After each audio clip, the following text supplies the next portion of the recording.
enough with the music. Yep, we ball. Fellas, we ball. We playing Gundam AGE Universe XL. Specifically, I needed an excuse to grind this game some more. So I'm admittedly missing a bunch of suits. So, you know, why not? Why not stream this one? You know, I've only streamed like the mid game. I suppose that's what you could call it. So it only makes sense that you know, next logical step is gonna be to run, you know, the post game, not just the early game. Now, hopefully the VOD won't get fucked by copyright. You know, it is a game, it is a video game, but yeah, who knows? Hi, Shah Reasonable Place. Yeah, we're playing some Gundam AGE Universe XL. Yeah. As you can see, I have like 110 hours in this one already, and that's mostly because I'm trying to get everything, like one of everything. I have all the blueprints done already. I just want to make a complete 100% save so that I can test it on you know, game facts or something, and be like, yo, you don't need to pour that many hours into that to have everything. But yeah, let me pop into this one. Yeah,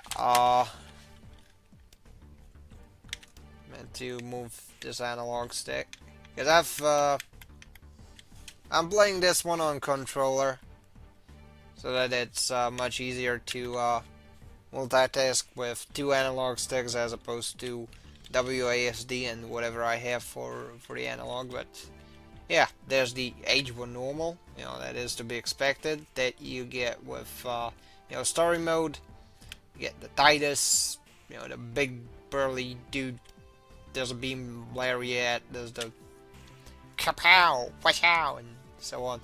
Then there's the Spallo, well, H1 Spallo, and the Shiguru Breido.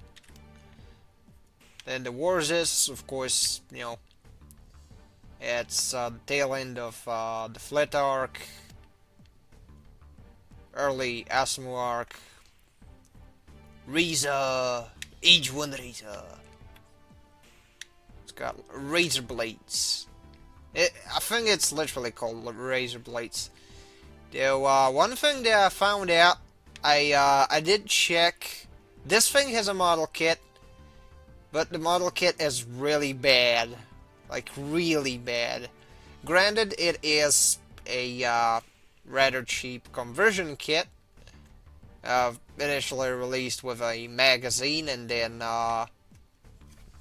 bundled with a similar conversion kit, you know, Artemis parts for H2, but it has terrible color correction, which means, yeah, if you have paint on hand and you don't mind doing a little bit of that, yeah, could be good, but overall, I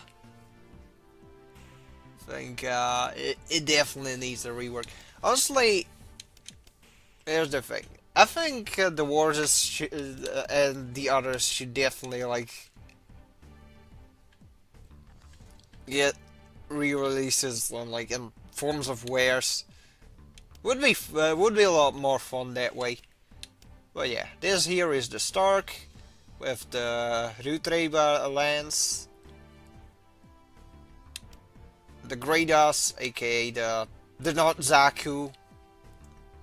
One thing that's funny about the Gradas is that It's even got the Federation symbol on the shoulder in the same way that you have Xeon decals on Zaku's. Then you have the Swordia, which comes with the Libertas sword. The Starks and the Greatus, you get those along the way, but, you get those from, like, technology drops, but the Greatus you have to also unlock with the code. I forgot to bring that up. Swordia you get with story progression. This one also appeared in Memory of Eden. Then you have Age 1 Flat, i.e. This is the Gundam equivalent of your grandfather's 1911, like call them 1911. It's like, but I made it through 2 world wars, sonny. It is more than good enough for today. And honestly, in a lot of ways, it kinda is. It's just rather funny to think about. The only issues is the capacity and the velocity, but still, lower velocity rounds lend themselves well to suppressors, etc. And, well, it's still 45 ACP. It's gonna hit like a motherfucker.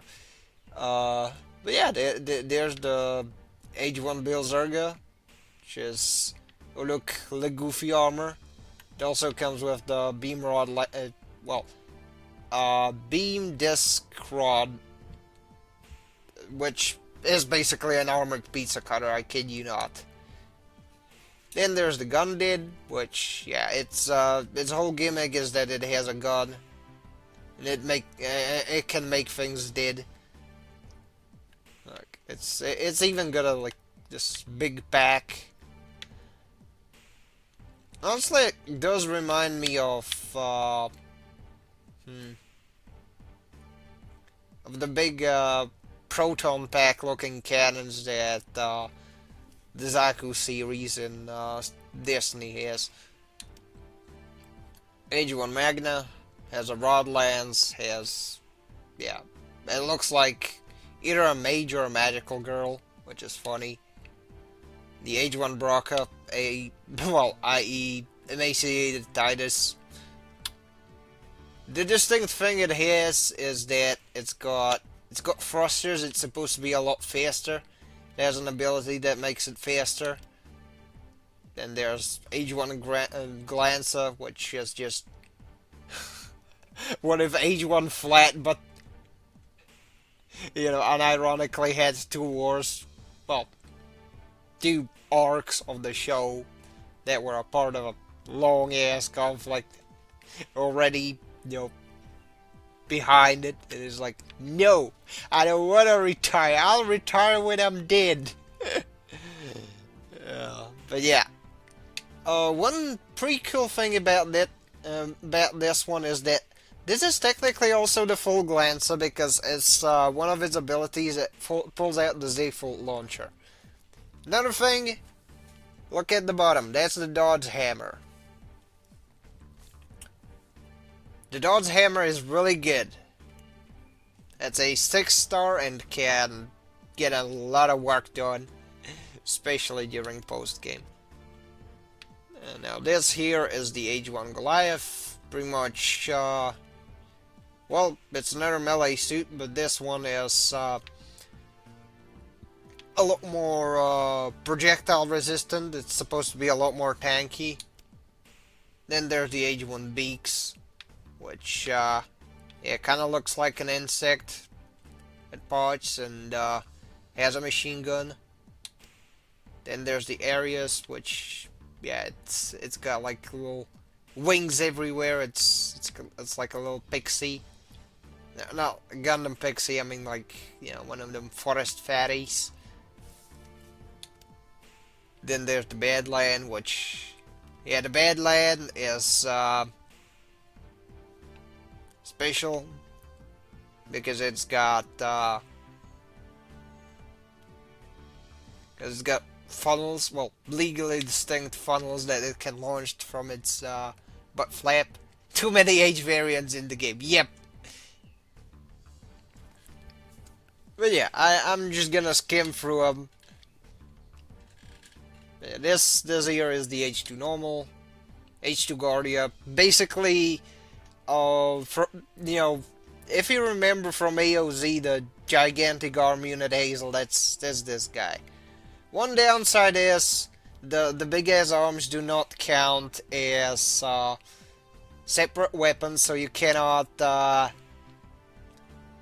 pull a funny and ditch the melee weapons and just use the big hands. Then there's the double bullet, of course. The Artemis, which I did mention earlier.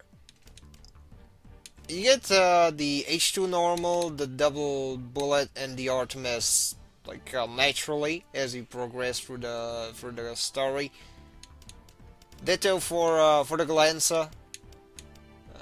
Where is it? Where is it?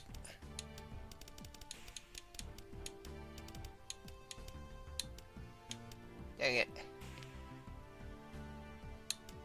Oh, there's the Glanza. Ditto for the Dodge Hammer, which is good because the Dodge Hammer hits really hard. But yeah, then there's the Geist. It's a fun variant. It's got vegan parts. That's basically its whole deal. One thing it does have is kind of like Zetas-esque inspired sword. When you do not equip any melee weapon for the arm, it pops out. One thing that I find funny about it is that the Zetas and its variants do not get the like a physical sword. They all get just a saber, but this one gets a physical sword. Then there's the H2 Zantetsu, i.e., the Weeb H2, H2SP. That's in commemorative colors because of Wolf and Ackle. H2 Georgia basically has a big ass cloak, has a big ass lance. Geark has a big ass arc cannon. Simple as. H2 Wolf. Now, the cool part about this one is that when you have the arms on, you can unequip your melee and IBX but H. Now, if only the H2 could transform. It can! It can actually, Okami. H2 Wolf, there you go, Darkhound, H2 Amaterasu, H2 Vice. Well, Darkhound you get with server progression. This one just gets claws. It's arm equipment, that's what it does. H2 Vice basically get these like two prehensive tails coming out of the arms. It looks like a jester's hat from a distance, and they basically shoot at the enemy. That's what they do. H2 Steel I haven't built, but yeah, it's like, oh look, we mounted so many shields onto the H2. They're probably gonna ask it for a cameo on the Thunderbolt. Seraph basically, we was Wing Zero and shit with a flybit machine gun, so technically also with a bit of Kyrios. Double Blade basically H2 but melee. H2 Phoenix, H2 but with funnels. H3 basically the double Z of the Age line. It's got the Fortress, which yeah, you get this one via story, you get this one via the story. This one's basically H3 but Mudrock. This one is H3 Orbital. It's got the Sigmax's long cannon. This is H3 but Shark. The H3 is Amelga. Yeah, you build that one later. Tangram. H3 but with a pair of big ass hammers. H3 Grafts, basically H3 but with a Sigmax's horn lance and a bunch of thrusters too. This one looks like It looks like armored. This one has a chainsword, I shit you not. This one looks like a race car, I mentioned that. So it's just fancy.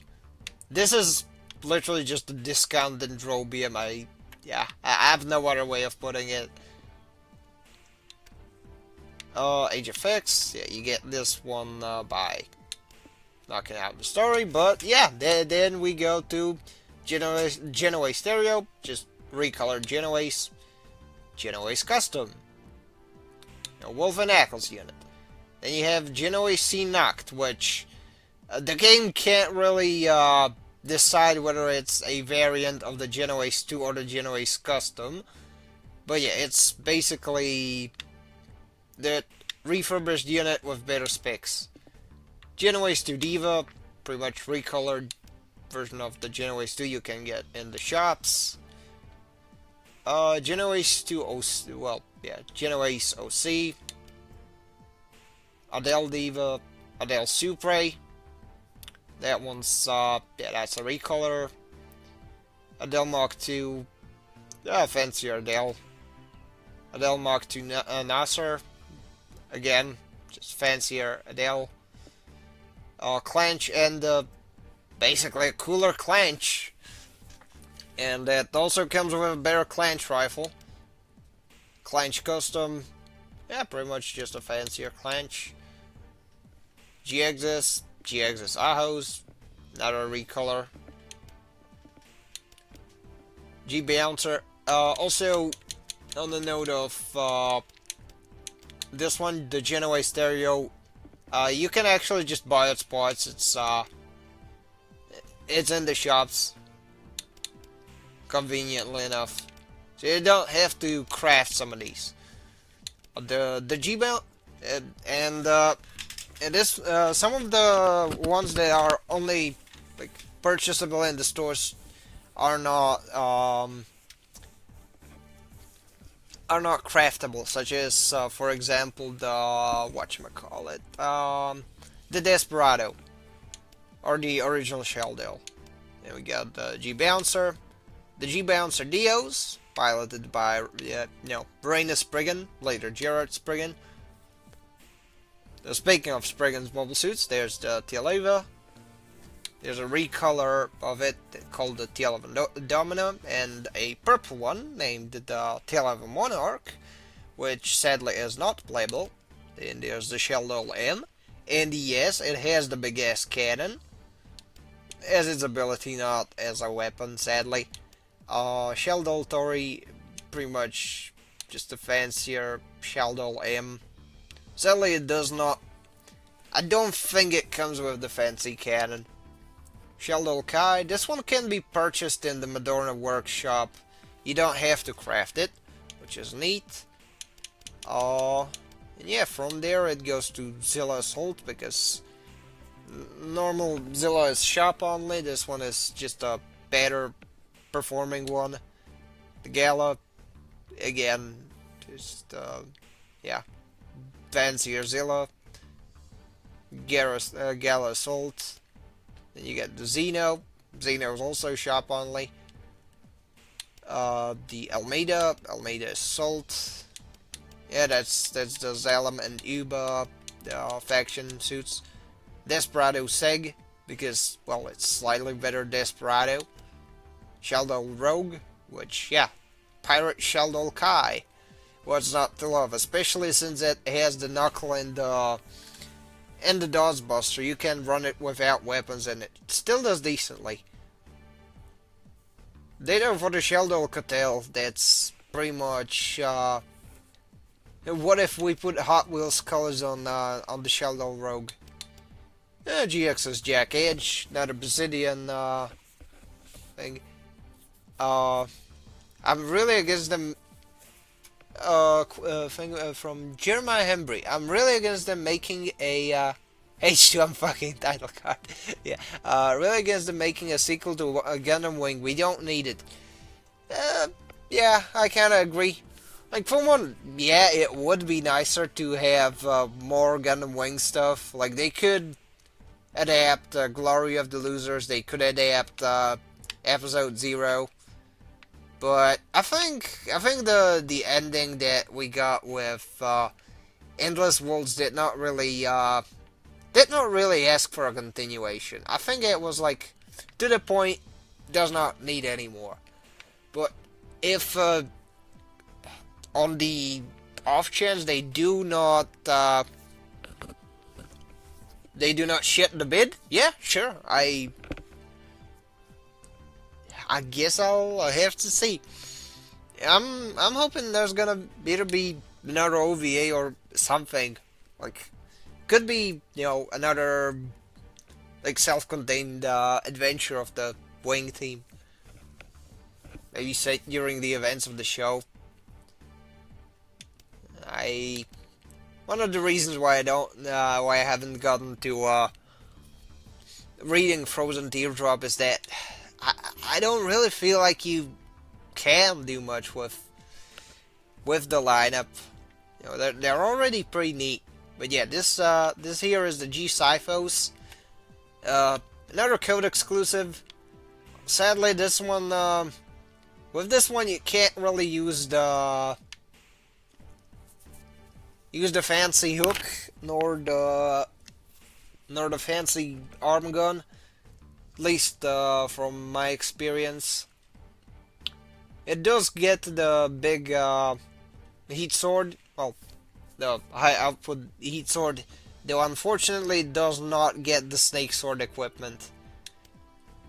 Yeah, then there's the Gaffron, Deo's Gaffron, Bacto, Magio Bacto, Zetas R, which this is a recolor of the Gaffron, of the Bacto, recolor of the Gaffron. They don't do much. The Goodell Zetas, fancier Zetas, not much to add on that. Dorado, Clef Dorado, same deal. Chronos, Sheila Chronos, same. Zadra, Gale Zadra, also the same. Garaga and Wise Garaga, which is not white.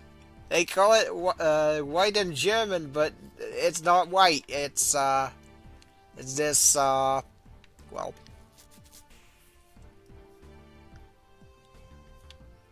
it's kind of like dark teal. It's not like really teal. It's like this greenish blue, turquoise, I think. But yeah, and then there's the Legolas. One really cool thing about the Legolas is that if you encounter it as an enemy, it has the single eye visor, but if you're using it yourself, it gets the double eyes. It also gets its proprietary rifle, which is really cool. Now for the guest units, Gundam, Gem, Zaku 2, of course, Zaku Dushar, Guf, Dom, Zagak. Also, sadly, the Dom doesn't get the silly flashing thing, and the sword it has on the backpack, it doesn't automatically get when you unequip the melee. Yes, you specifically have to equip the heat saber, which is a bummer, admittedly. I like functional parts. And then there's the Guf. I haven't fully built the Guf. Kinda curious whether it gets the heat rod or the funny arms. The Gatling fingers. And then there's the Zagak and Zagak S. One thing that will probably bum you out is the fact that you cannot mix Zagak S and Ziyang parts with normal mobile suit parts, sadly. Then there's again. Well, again, I haven't built it fully, so I do not know what it gets, but it does get the beam saber from its own beam saber. Then there's the Gilgug, Gilgug S, Ziyang, Zeta. Funnily enough, I built a Zeta recently, and yes, the Zeta transforms. New Gundam, Unicorn, the Weed Whacker, and the rest is just Dodge Rifle, Daedal Bazooka, Daedalus Bazooka, and Yeah, the rest is just funky modules and weapon packs. So yeah, again, of all the silly things. But yeah, I can definitely show off the stuff in action. So you wanted to see Okami, you wanted to see yeah, Leding. Uh you wanted to see the H2 transforming. I'll do you one better. I can show you the H2 SP being fancy. Where is it? Where is it? H3.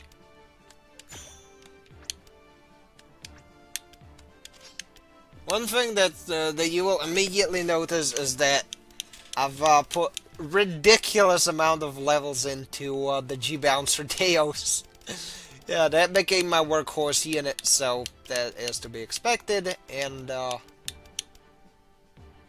free normal, where is it? Ah, there we go. H2SP, and I'm still overcaused by the feet. H2SP leg. Now, I will sadly have to downgrade from my beautiful, beautiful anti-ship missile launcher to make this work. But yeah, that would be the Hyperdodge Rifle S. And I also need to get my twin beam sabers, even though they're a bit power crept, so I'm borrowing the ones from the H3.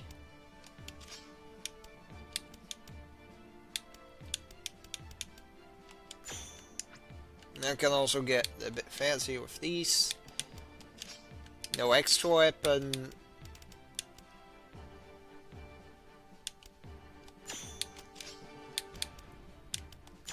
Sure. I think I'll go with the XL thing. But yeah, if you can see in the where customize, it has the symbol for being able to transform. Another one I could set would be you know what, Zeta? We're gonna have a pure time, everyone's a noble mind.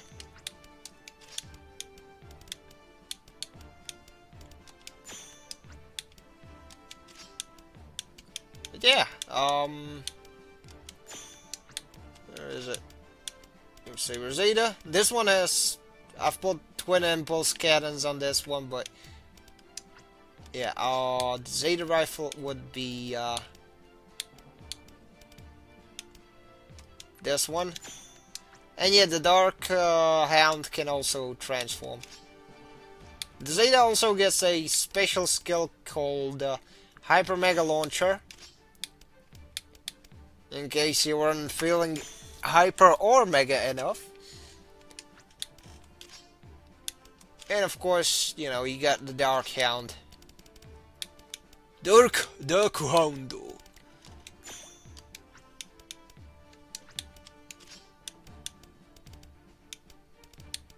Where is the... Also, the Dark Hound is has a really cool ability called Dark Hunting, which deals ridiculous amounts of single target damage. Just saying, you'll be surprised by how busted that one is. But yeah, I'm gonna just run default equipment on these, and then I'll have to reload the save states so that I'll save myself the time of resetting all that. But yeah, we can definitely take all these out for a mission.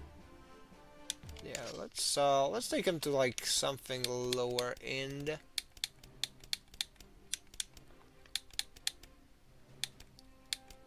You know what, Jabro? Yeah, sure.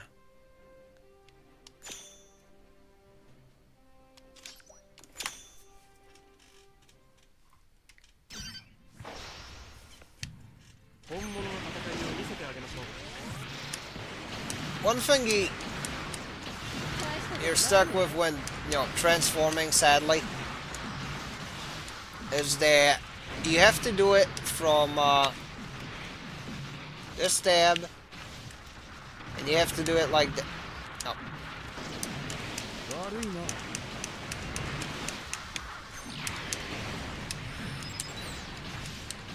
Wait a minute, why is it not transforming? Yeah, I quit out of the mission because what the hell? It has the hyper dodge rifle is.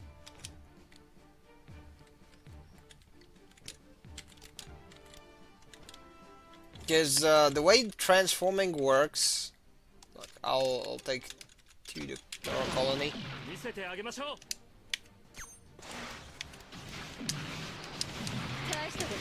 And you just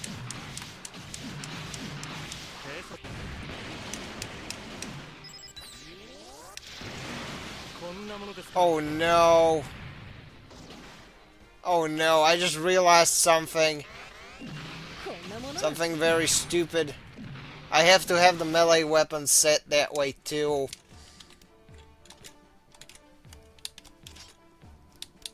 So I have to go here and set the melee to Twin Beam Saber 2 because that is default for the H2. So now it transforms.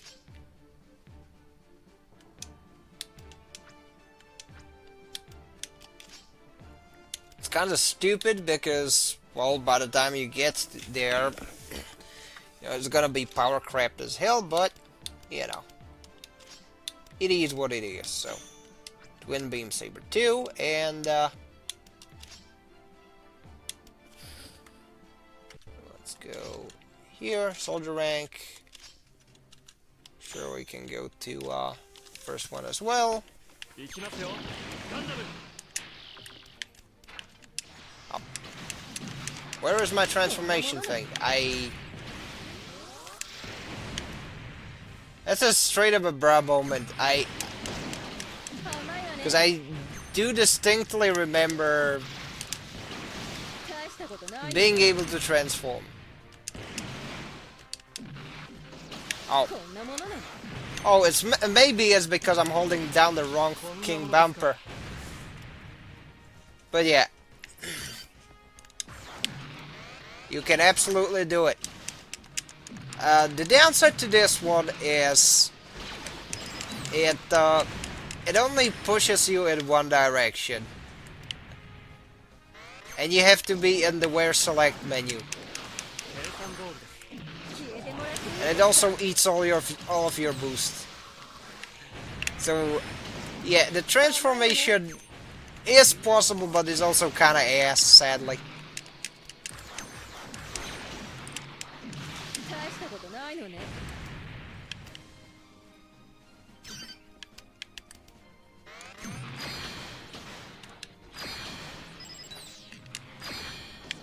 Okay, I do not know what those points say, but yeah. The only upside though is that you can hightail it out of places real fast. At the vast expense of your boosts.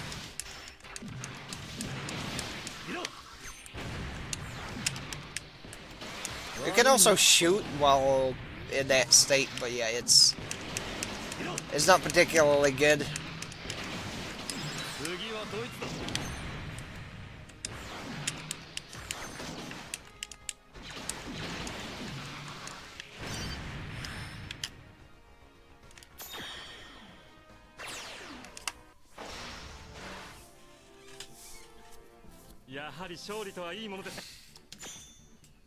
Because you just fly forward, that's the big issue.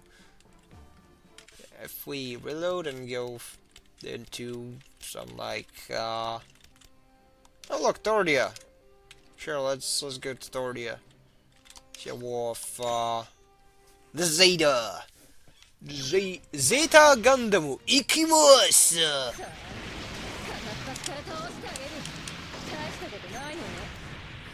Alright. Show him the tears of time, Camille.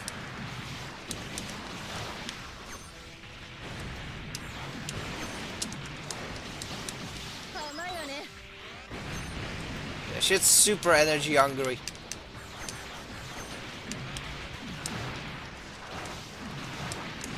Oh, speaking of Zeta, I recently built the high grade, right? The revive one. And man, fuck those stickers. I hate stickers. Because they're everywhere. Like, only the center bit of the backpack is red. The arms are accurate, the leg vents are accurate, but like the arse vents there, those aren't. Also, it doesn't have the white bits on the back. I will have to paint that in. But yeah, I've painted the red bits. I've painted the thruster belt bits. So the reds and the orange-ish yellow stuff I did paint in. I had to because, man alive, what those stickers would have been a nightmare. Oh look, I have just the right amount of energy, well, SP to unleash my super cool ability. Well, I guess I'll save it for the boss and hope that if my teammates don't get a similar idea.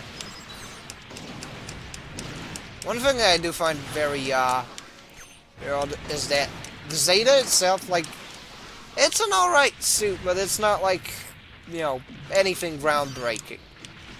But guess what? It has a bigger SP max than the Age FX. Also, look. Hyper Mega Wrencher! There we go. Got no health. Okay. Now it has no health.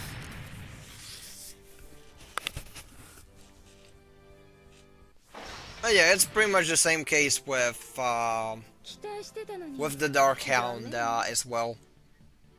It's just that it has a really cool melee thing. But yeah, I will overwrite that save state because I like my current setup a lot, and I don't want to, you know, change it up in any manner. Let's run some missions, specifically at difficulty 7 or above, so that I can get my precious parts. Oh no, this one's called the XDB. That's probably, yeah, that's the ugly one where I have to kill the Vegan Garrison. What I hate about the revived Zeta is the shoulder connectors to the torso. Me personally, I did not dislike them. They're not that bad, but I guess if you're messing with it a lot, it's not the sturdiest connection. I'll tell you that. And they feel very fragile.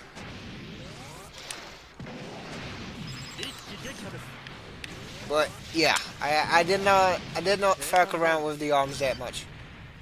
I did experience some tightness on certain joints, but I think that's, I guess, good. At least good enough for what it is. It's not. I'm thinking if it was a bit looser, I think it could, you know, could wear out faster, or, you know, suffer from the egg guy extendo limb syndrome of, like, you know, you needed to explicitly put either a piece of tissue as a bit of a wad or something like that. because it's not very good in like staying in the position that it is in. That's kind of the opposite problem. What I do like about the Revive Zeta is the fact that it parts forms in a very solid way too. And you're just left with a nugget. Even then, like, you get most of the like major parts there, and I do like that. I think that's nice.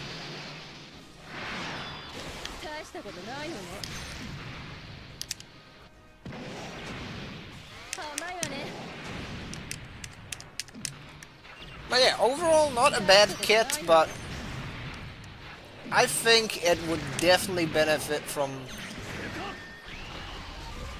getting painted. Also, this, yeah, machine gun skills in this one are pretty good, especially against like jobbers. That's one thing you'll notice a lot of. So I gave one of my teammates a machine gun with spammable machine gun skills, and I gave the other I gave it a twin rocket launches, since, well, I had it running the Didal's bazooka, but then I was like, why? Why bother? Alright. Alright, that's Fancier said against Wolfang.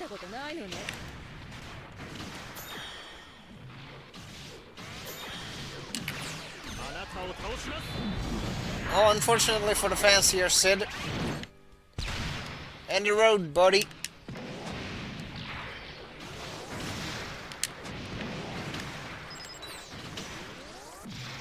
I can rocket spin for days. Whereas you need some more. Also, yeah, at this point my hammer is dealing more damage than the hammer skills, which I do find funny.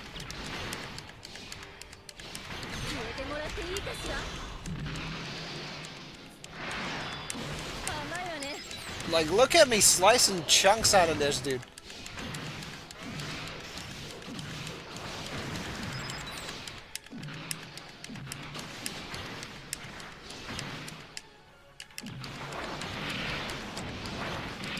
By the way, this is a souped-up version of the initial endgame boss. By the way, just to, you know, hammer the point home, pun intended, of how busted can you get in the post game.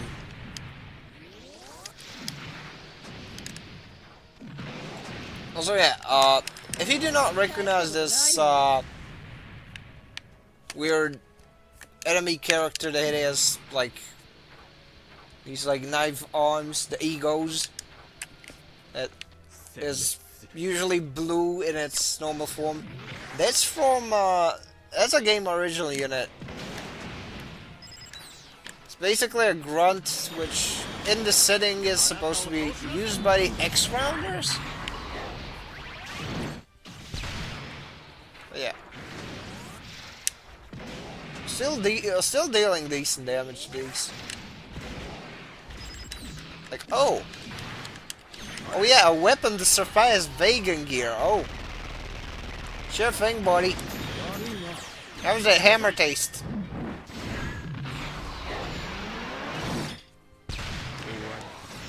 But yeah, the graviton break is a really powerful skill, and you can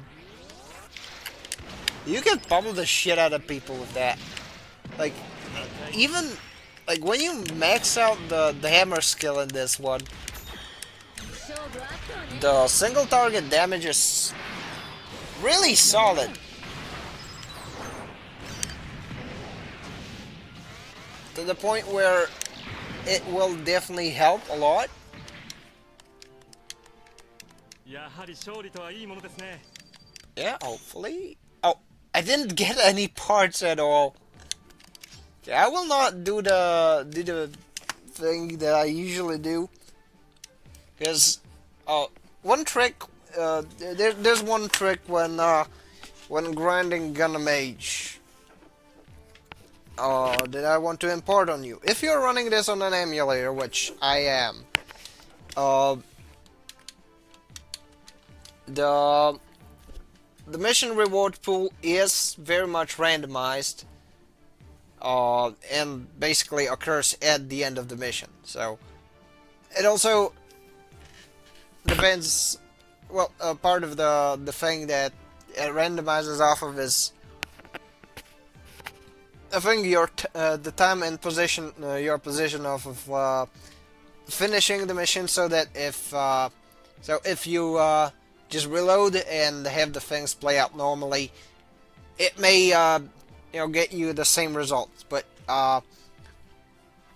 basically, if you save a bit before like finishing the mission, and then you finish the mission, it will let you reload the drop pool unless it will let you reload the drop pool until you get something something useful, which is really good, really good. But yeah,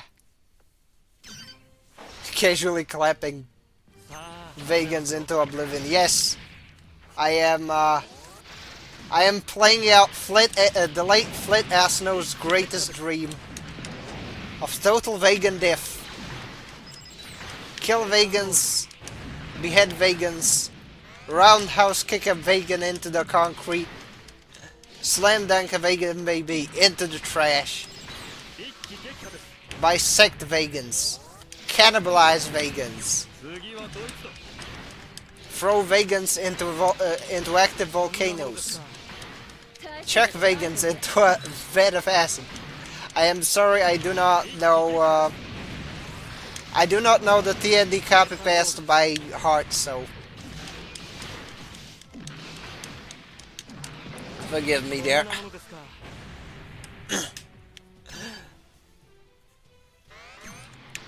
One thing I do find really cool is that in game the weapons that you get initially, they're kind of toy-like, but towards the end it starts looking like military hardware. Except for two weapons, I guess.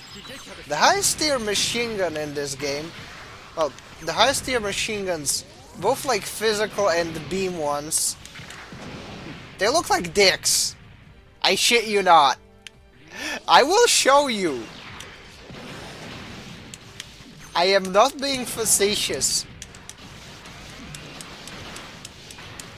You're gonna look at it and be like, that's a penis!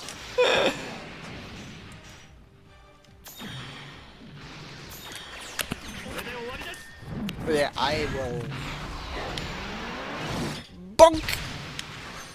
You bonked?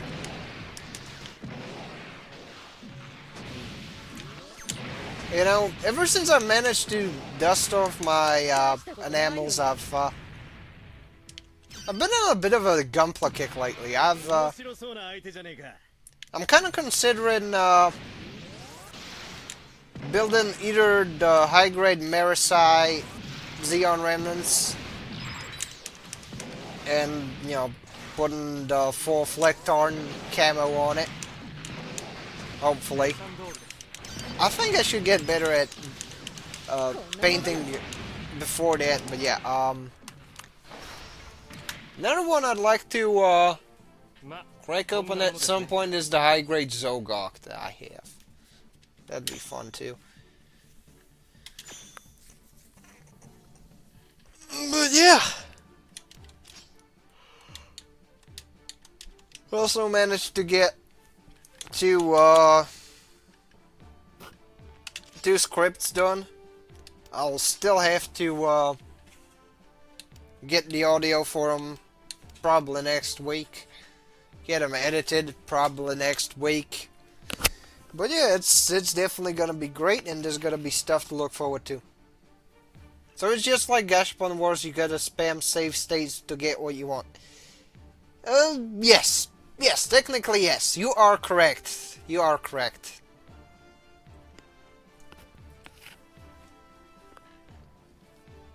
Though, With Gashapon Wars, you have a bit more of a leeway, I guess.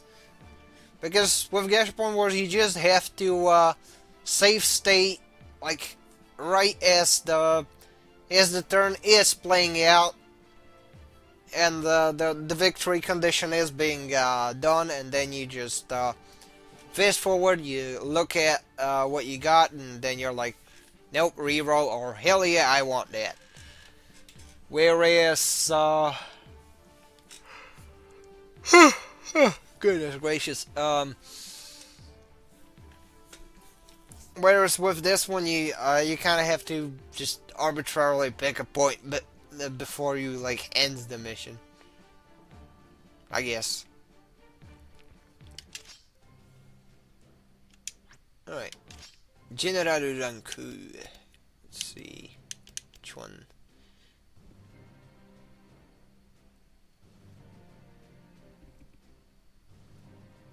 Let's see.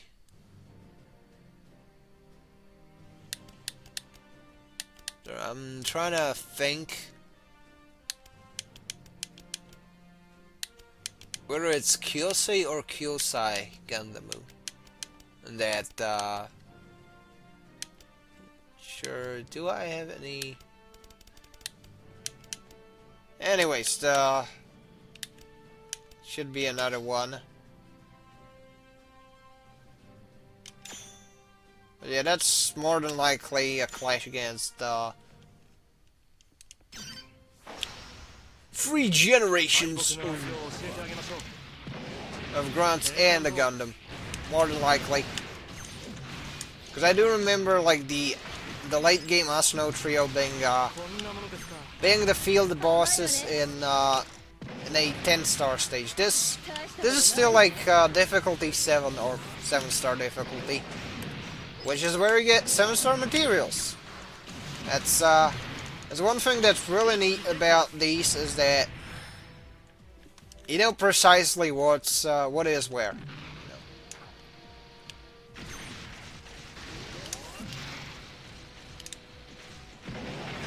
And since you can look at stuff that's in your inventory, you'll never get lost.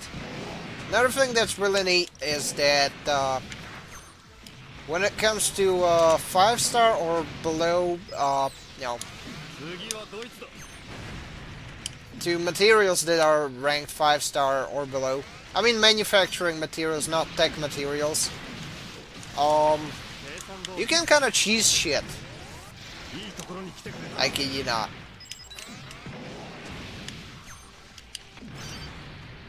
Because you can just buy those materials from a shop. You literally do not have to do anything to get them. Just, you know, amass money while you're grinding for the technology drops, and you'll be fine.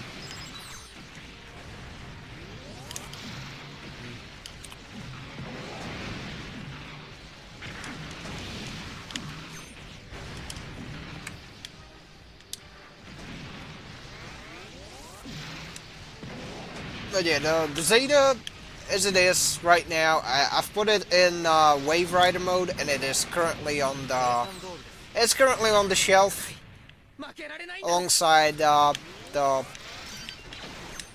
designated 90s lineup of the Blue Destiny Unit 1, the Victory, the F91, and the Crossbone. But yeah, I made the designated 90s shelf because why not? Then I proceeded to ruin the tone with a big titty anime figure and the Zeta Gundam.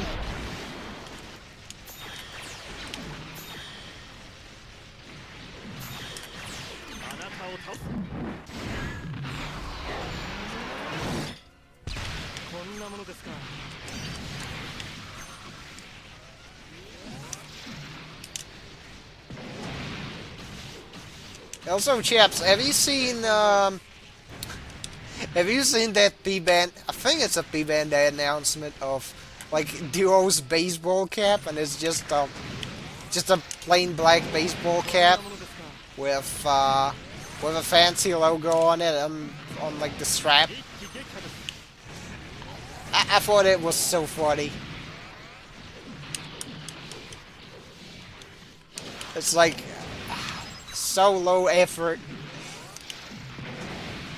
Yet, so I mean, yeah, it is ridiculously overpriced for what it is, but I do find it funny still.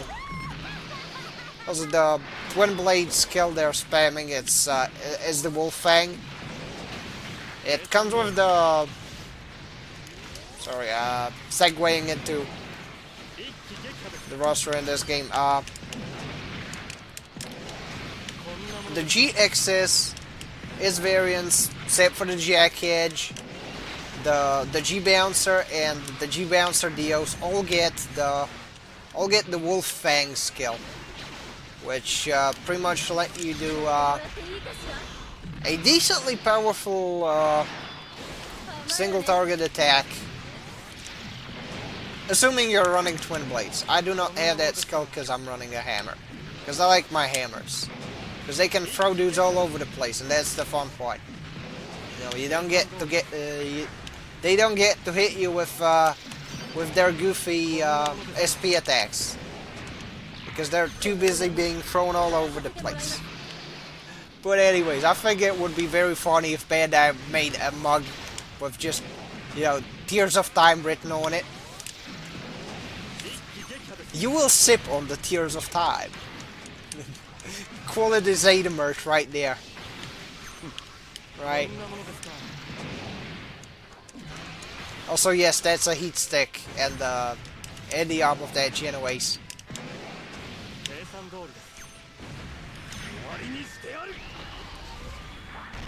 Now, one cool thing about the bullet burst, it's a really cool machine gun skill, because it can also catch a lot of the enemies that get in close, not just... Alright, so, with how the SP skills work, right, if I go here and do the attack burst, only the dudes that get caught in the radius are affected, right? But some attacks, like, for example, the machine gun spin attack, here, they do, well, they can be started off as just, you know, getting one enemy in your immediate vicinity within a certain radius, but also any enemies that roll up in there while it's ongoing also get damaged, which is really good. Really good.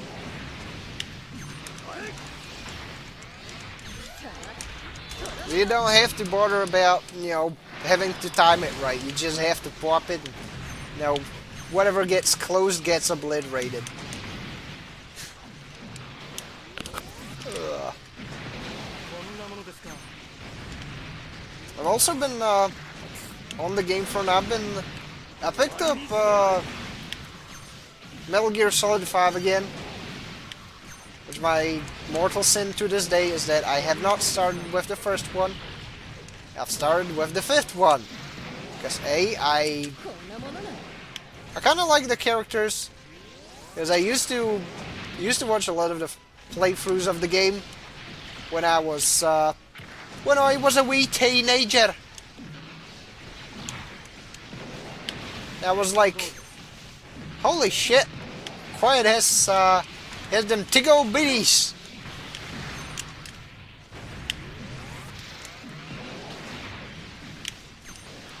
And also because, well, it's got like very neat world, you know. It's just like semi-open space. It's a bit less linear, I guess. That's what I'm trying to say. And since I did play bits of... I did try playing bits of Peace Walker, but I only got to the intro cutscene. And I played a very small amount of... what's the name of it? The one that came out on Xbox 360 before Phantom Pain. Ground Zeroes. I played a bit of that one. So I do I did catch a bunch of the references, and I've watched people play the older games, so I know some things. Like, I know about Liquid Snake, I know about the Vamp Guy, I know about Chico Paz, Strange Love and the Dudes. I know that, you know, Hugh Emmerich is a cunt, which is also why I've, you know, there's a mission in Metal Gear Solid 5 where we have to extract Huey Emmerich. He's such an asshole. So annoying. Like, even without, like, me knowing much in terms of, like, game spoilers for 5, I was like, you know what, dude, fuck you.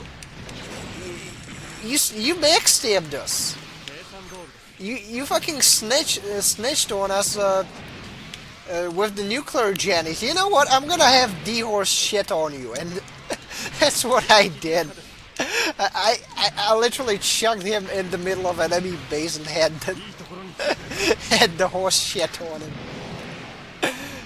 Which is one funny thing that I like about Metal Gear Solid 5 and honestly the series in general. Like, yeah, you have like the spy things, you have the military faction things, which kind of feels like a futuristic blend of, I guess, Tom Clancy, bit of James Bond, bit of more pulpy things, bit more surreal, high-tech, sci-fi-ish things. Kind of like Wing in a way. And well, it kind of feels like it takes after Wing in a way too. You know, on the nose names.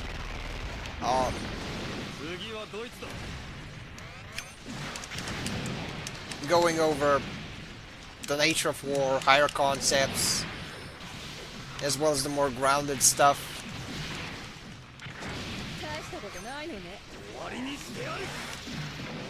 While at the same time not being chicken shit to just go full balls out, full nuts, full ape shit.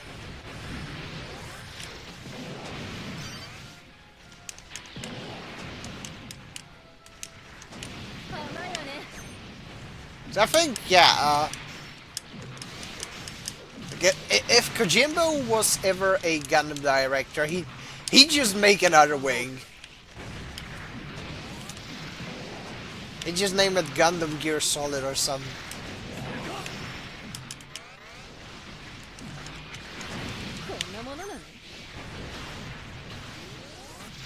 But yeah, I've definitely been having a lot of fun with that.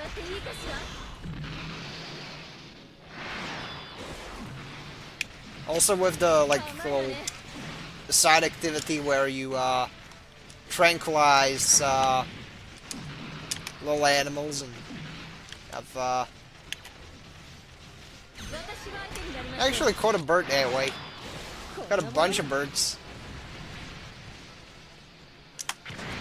The birds are cool. Oh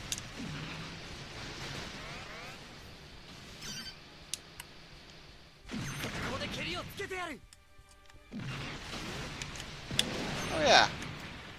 I just have to hammer this guy, right? Smash you breaku! And there you go, almost dead.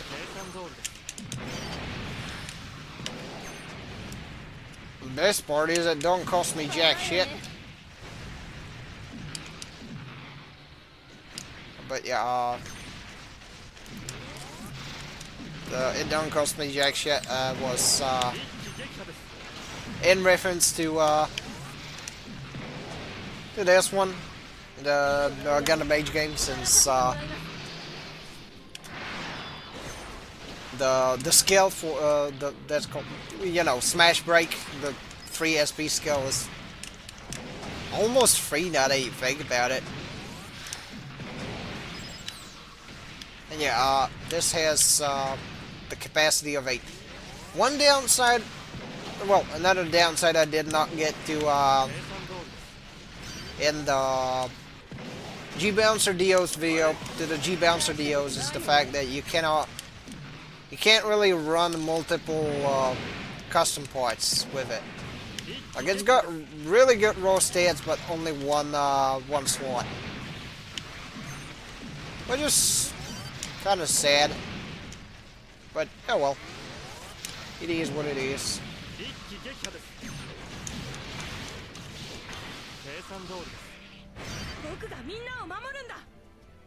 There we go.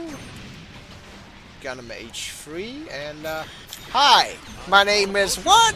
My name is what? My name is Dawn's Hammer!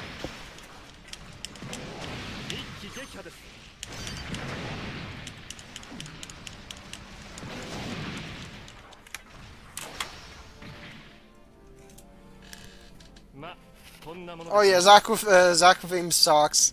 That too. Also the Zagok fishing lures. I mean, it's kind of pseudo-lore accurate, since chronologically it's the very Metal Gear Solid is Solid 3.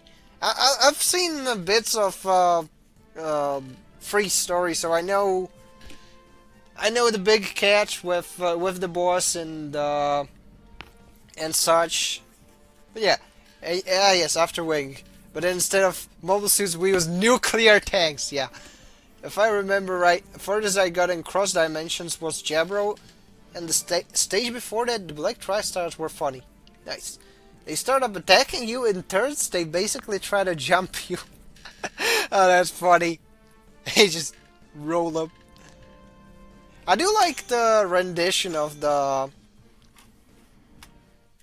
Black Tri-Star suits in the Gundam Battle games. They just, you know, triple whatever their mobile suit is. Which makes it all the more funny when they go off at the same time and it's just 9 dorms. Alright, so that was the Funky Gundam. And this is yeah,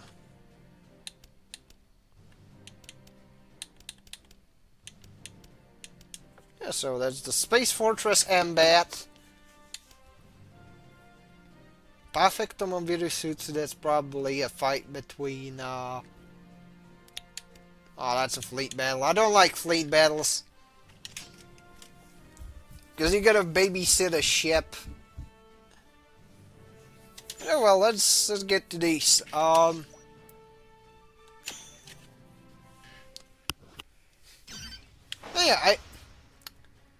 that reminds me, I really should, dust off Cross Dimensions at some point as well, because I do want to make a video eventually on its game original suits, the Pixie and the Ifrit.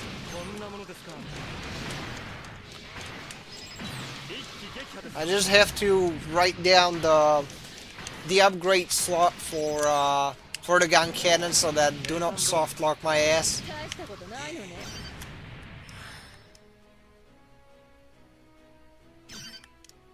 Yeah, that would be neat. The generally smart idea, well, the smart way of going through this base is starting at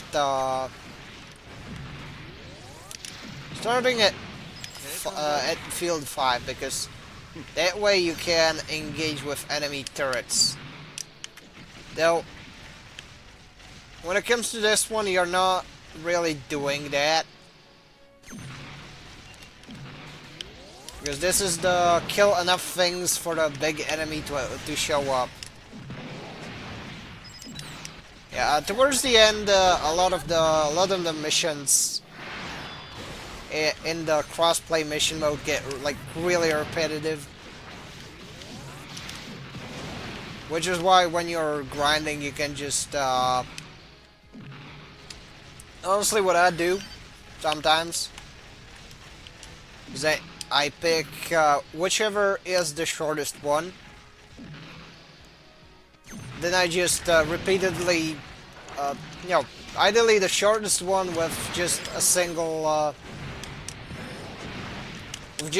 stage. And what you do is that you hold the face forward button, you spam tap the fire button, and that's pretty much what you have to do. You're set. You don't have to do nothing.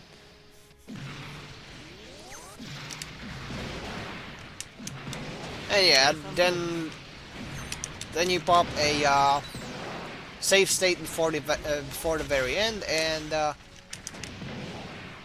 you wait for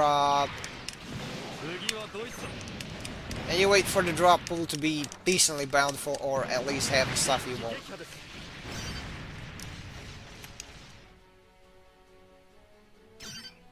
Oh look, there's a big suit in Area 7!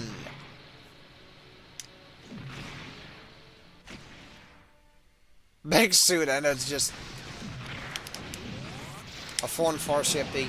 Then again, it could be like huge energy rings or something like that, because sometimes when there's a boss around, the comms lady, whoever it is, you know, either it's Romery or Natora Anus, or any of the, you know, navigator characters, well, operator characters, I guess.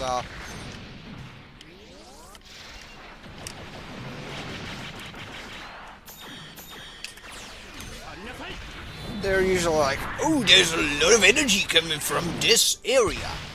What could be there? Perhaps another mobile suit? Yes! Absolutely another mobile suit.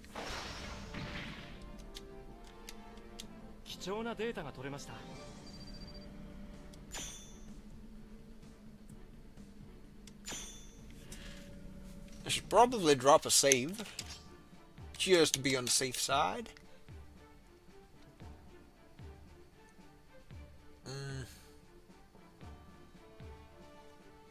Let's see. Also, chat, do you want to see something funny? I bet you'd find this funny. If I go in here, look at this. Max level Desperado. Capacity of 3K, let's see. 25 and... oh, bummer. It cannot support, like, max level Dio's limbs, but still, that's pretty cool. There's the Desperado leg. Yeah, Desperado leg level 99. And Desperado arm level 99. It's got 195.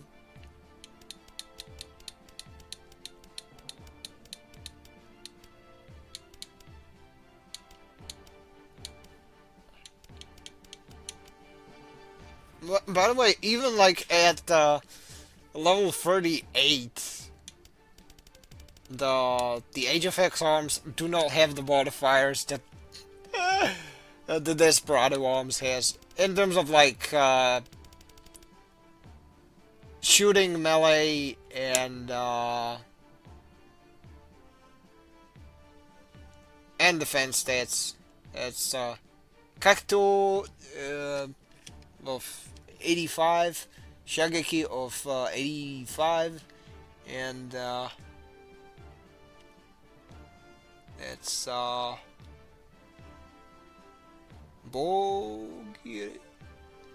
Bogyoryoku or something like that. Couldn't read the hiragana well enough. Yeah, well. Mission select. Single player. Also, you can play this with friends, technically. But I still have not figured out how to get the ad hoc multiplayer, so no friends. Okay. So, this is gonna be another...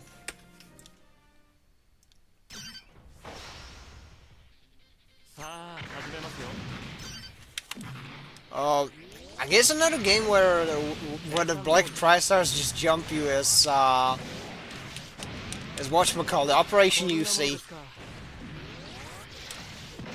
Like, yeah, it's a very bare bones game in a lot of ways. Yes, Natura Anus. We'll have to take out the ship. And all the grunts that are near it. Oh.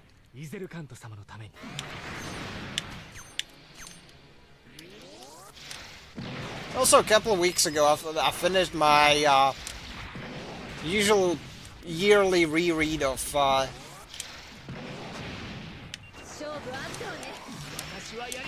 the boys, and it's still pretty good. Still pretty good. Yeah. Anyways.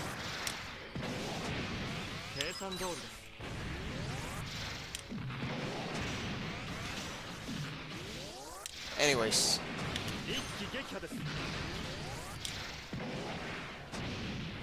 One thing I do find funny is okay, I suppose this is gonna be the usual Shirtlad rant about a certain comic being better than its shitty adaptation. Like, I do like the comic deep. Like,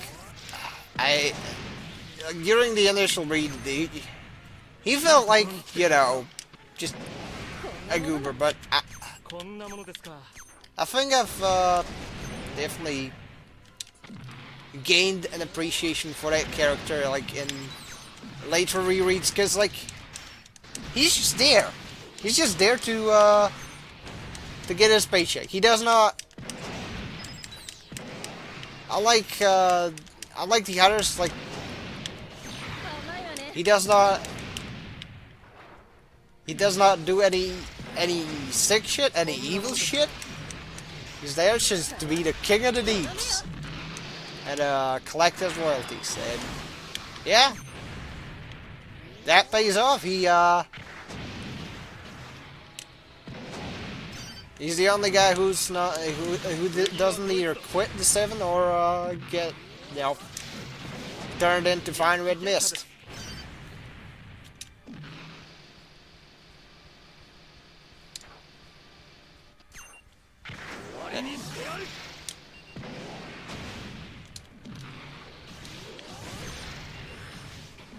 Another way in which I find, you know, him to be a compelling character is that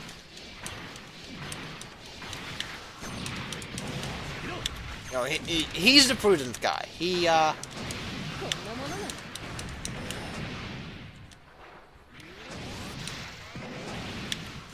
His whole shtick is that he doesn't do dumb shit. And it does pay off, but at the same time it also earns him ire of his of some of his colleagues. Such as with you know, Jack from Jupiter, who's kind of an asshole, basically trying to shame him.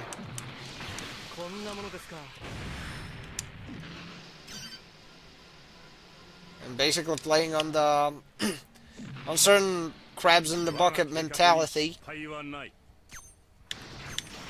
that is found within certain demographics, sadly.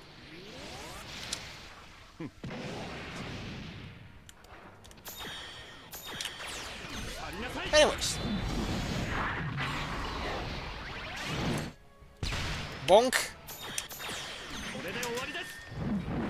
That Legolas. Mr. Legolas, a second hammer has just landed.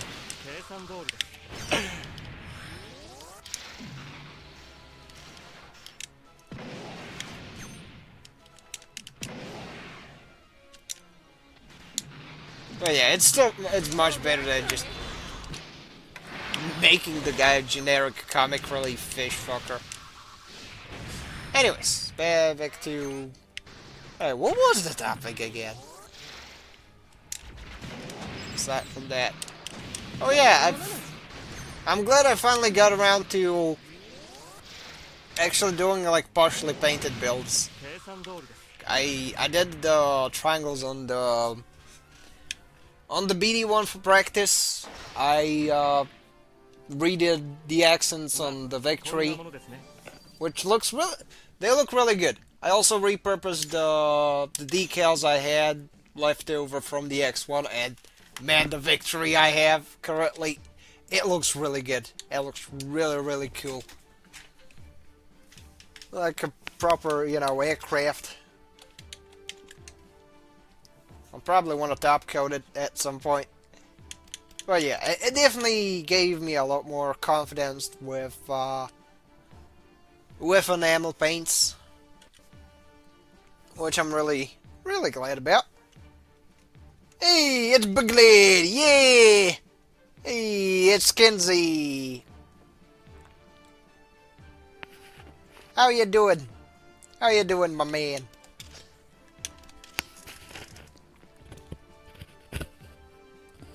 How's the... I presume... a Star Ocean question mark video coming along? I know that you did one Star Ocean video before that.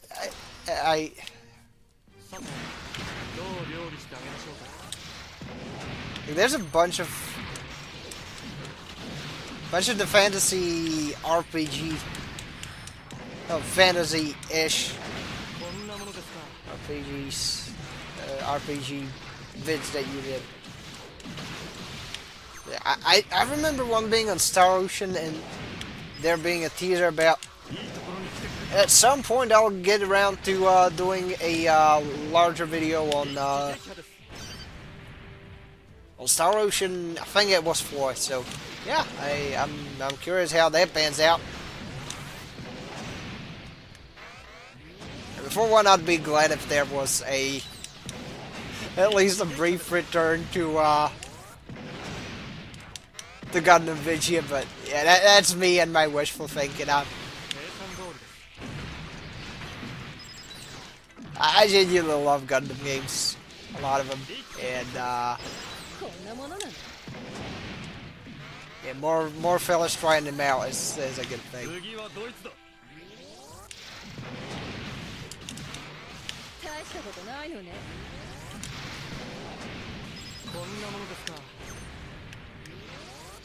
Honestly, I think I have a couple games to thank for like improving my view of some Gundam entries. Like, for example, I do not, and I repeat, I do not like Gundam AGE from a story perspective. It's tends to be rather frustrating at times. Like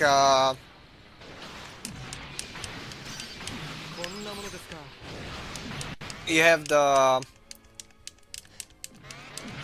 bit with Zalem and Uba dudes and the Farden colony, and they're just bickering, having their usual yearly airsoft match or whatever, and you know, and Flint is like, cut that shit, it's stupid, actually do something productive. There's these dudes in like weird lizard dragon suits that are nuking whole colonies, and they're doing bad things, and their main dude, which at the time he does not know that their main dude also does silly WF space eugenics or whatever, you know, and other evil shit, but and other even more evil shit, but it's like they just dismiss him. It's like, oh, clearly you too have a you know, super long grudge that you can't let go of, and it's stupid. Yeah.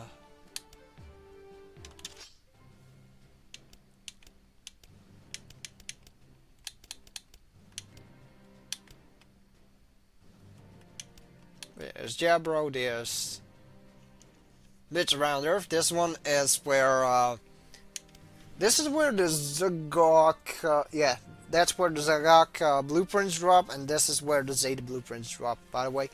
Well, not necessarily blueprints, it's, okay, I'm gonna show you. Probably on a shorter mission so that we don't, waste too much time on it. If we go into, yeah, where is it? If we go into here, this is pretty much the deal at the Texas map, at the Texas colony. Oh yeah, it's got Zaku's. And yes, there will also be looting. You will see the tears of looting.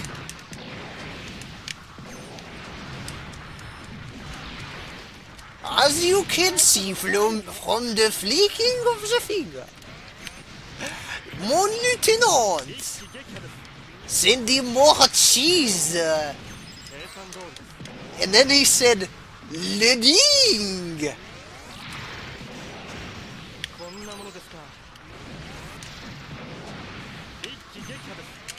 Oh man, I do not like a bridge series in general because they're usually just, you know, shit.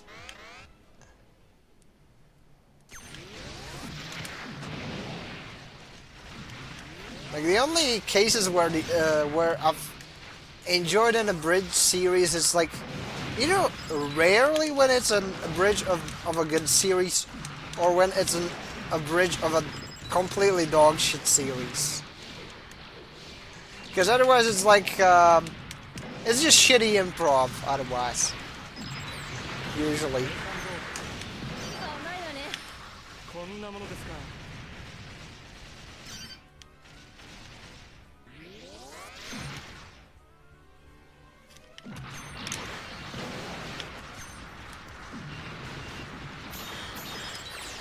If I wanted a shitty improv that's funny, I'd watch Ghost Stories. I mean, the Ghost Stories dub, of course. Run! She's a ghost and a bitch! You know, that's what I'd probably put. You know that segment in Gundam Seed where, like, a ghost of Flay Ulster shows up? I'd probably put that there. Kira, run! She's a ghost and a bitch!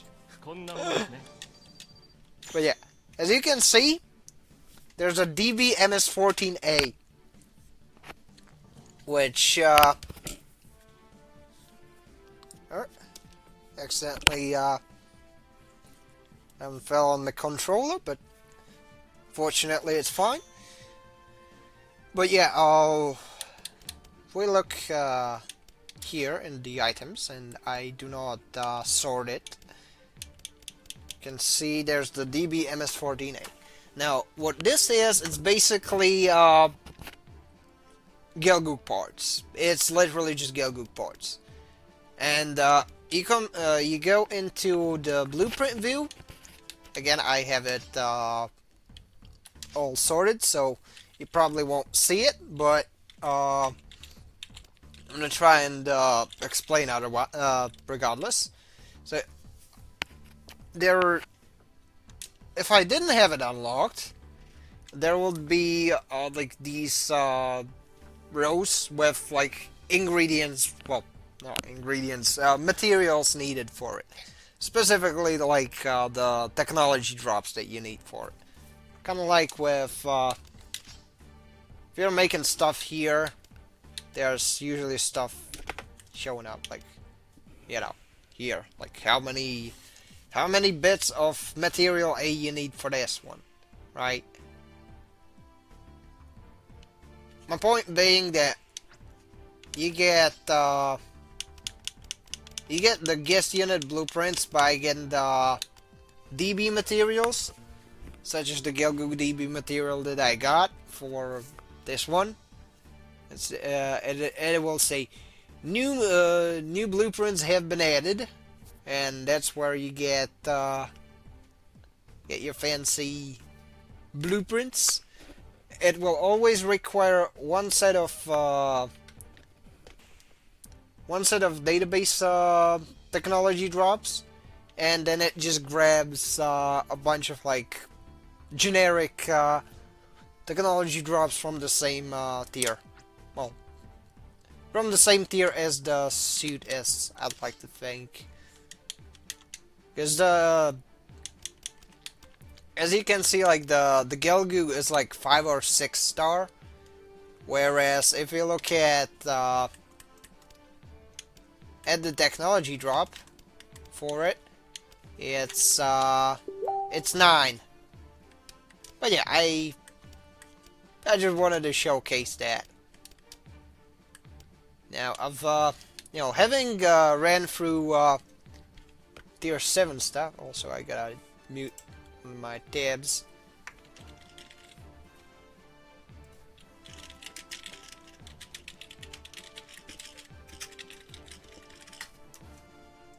But yeah,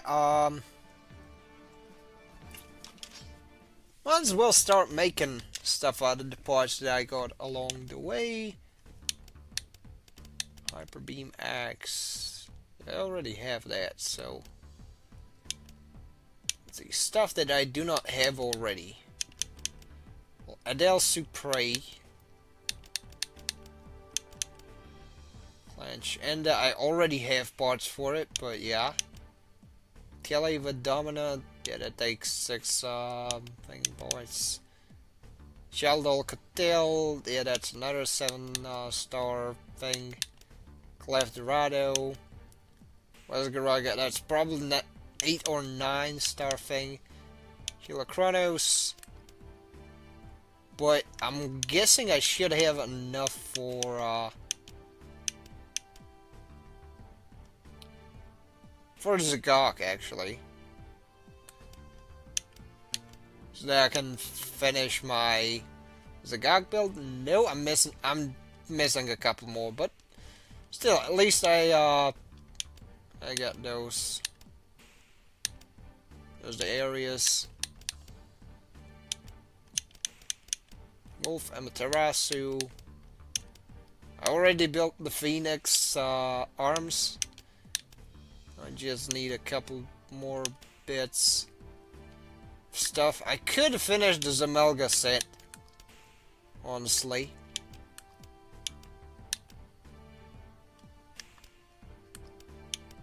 Let's see, how's the status on these? This is like tier 8 or 9. Yeah, I'm trying to see whether there's... That's tier 10.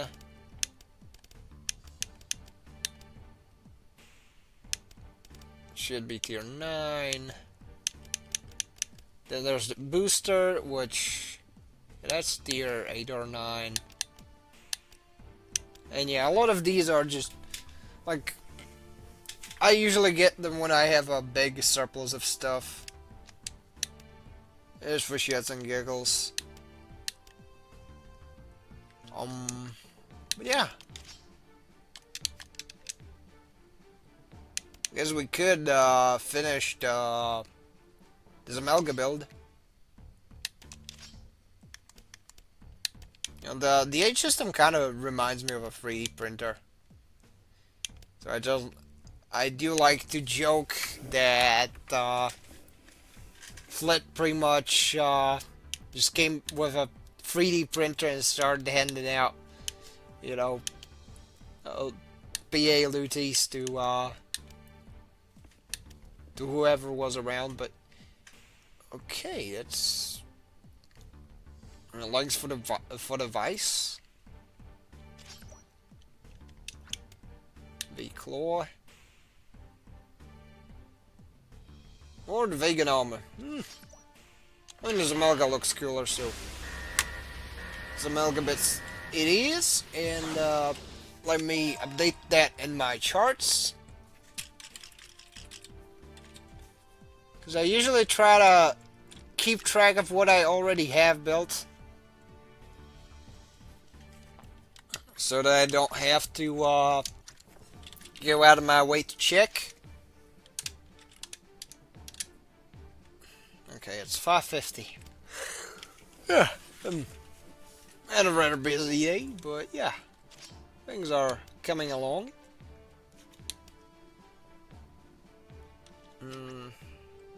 Let's see. Let's go this one. Alright, and this is gonna be like the first generation Diva team, the second generation Diva team. Those are fairly short, by the way, which is what I like.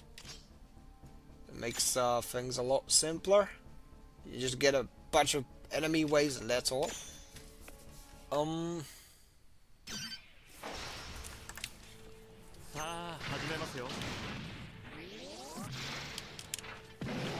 know, one thing I really would have loved to yap about in the Warframe stream. I know that it was like on Hump Day and a lot of people couldn't like get around to it. Admittedly, it was stupid of me not trying to like gauge when people would roll in.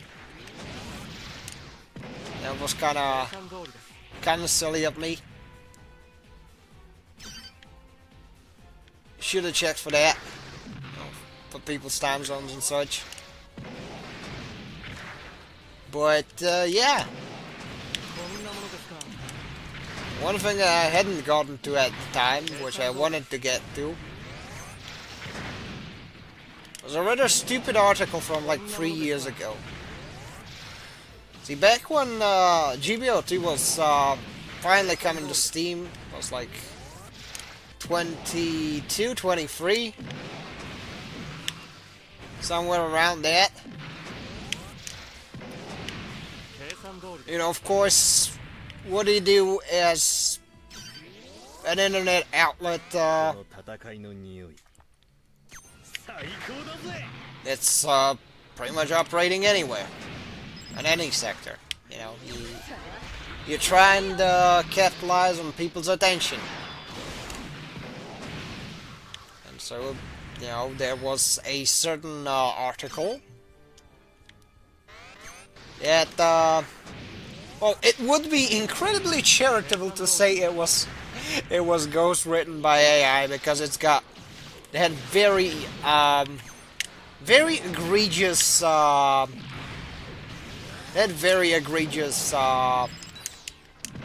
errors. Let's just put it that way.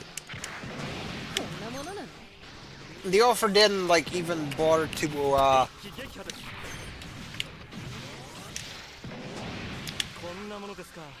to check whether, you know, the images would fit. But also, furthermore, the shithead who wrote that was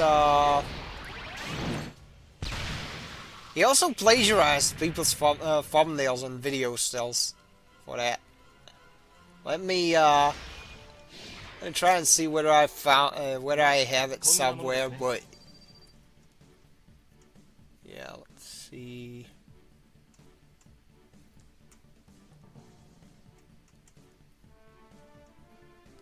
Cause a buddy of mine did send me that, and like, yeah, there were like oh yeah, it was a Game Rant article. And yeah, it was egregious. Like there were like stills from Spidey Wings with you know, footage. There was bits from Talos Mobius's footage. There was bits from what's the name of it? Rob from Flail Throughs. They sold that guy's stuff. It was fucking sleazy. This may probably come off as, well, rather insensitive to the South Americans watching me, but I think there comes a point at which Pinochet's contempt for the journal class was definitely vindicated. As, it seems that in recent years, well, more than in recent years, it's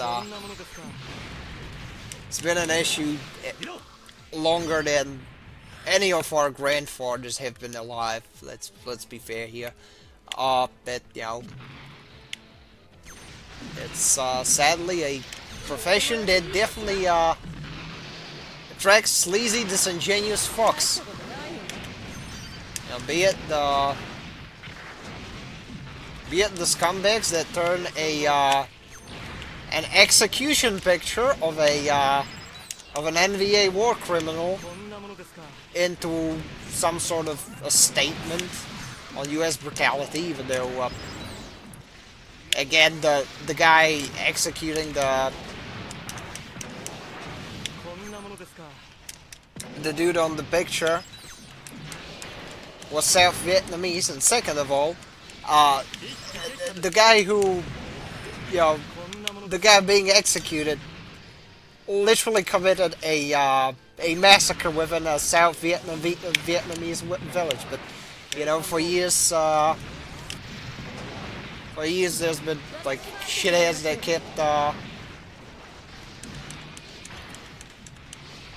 kept taking that picture out of context and using that to bolster their own narrative. The way I see it, you know, most of the people that, you know, that report and stuff and have any sort of moral fiber to them, they're very rare and far between, and you'll find them usually dead because, well,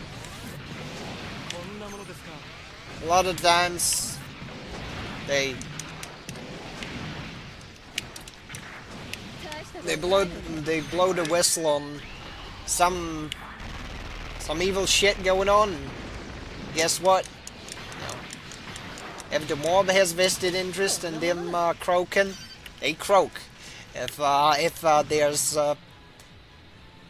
there's a conglomerate with vested interest in them not being alive, they do not stay alive.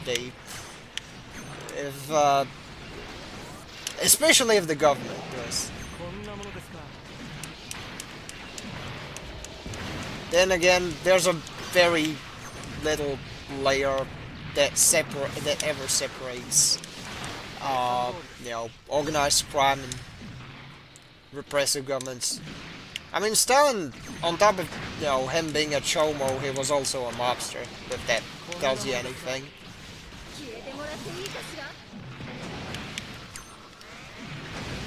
I'm pretty sure that, like,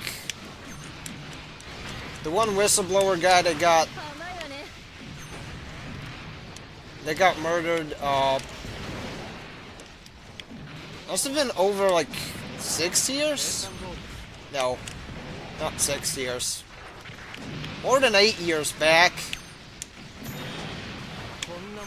Turns out the people who did him in, like, had likely ties to both the mob and some of the more corrupt, you know, corrupt token heads from the politics sector. So, you know, it be how it be. The world's a fucking asylum, and the only ones in charge are the inmates.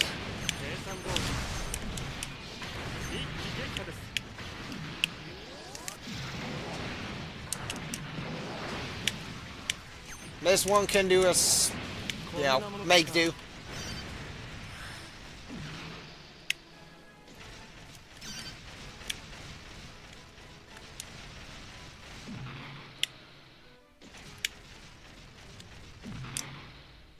Is make can do and trying to laugh while you're at it. That's pretty much the gist of living.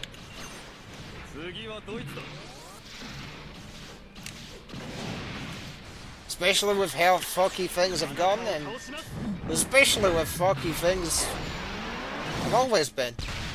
You know? It's just a different flavor of fucky, you know?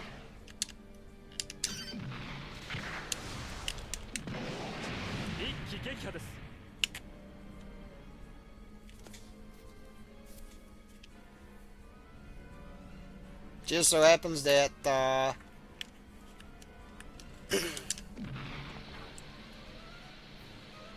frankly, a lot of the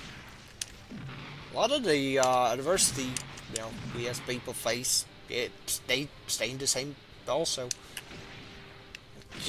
It's just the names changing in some regards.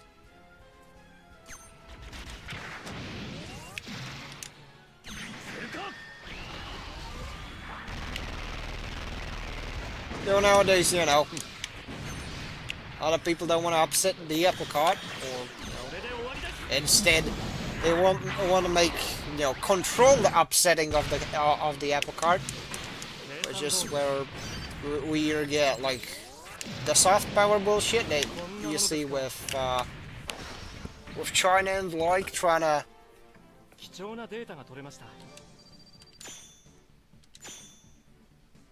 do sleazy things in the first world,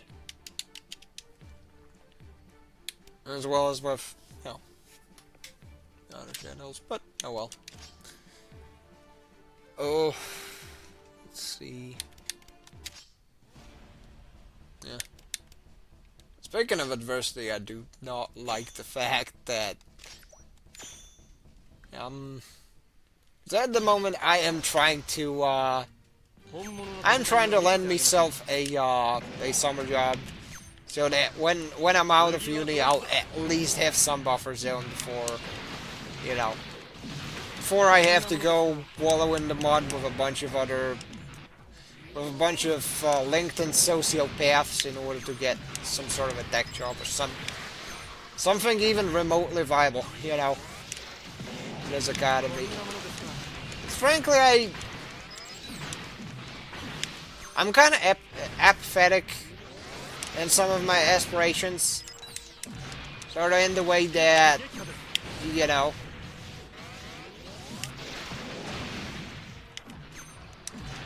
I do not have any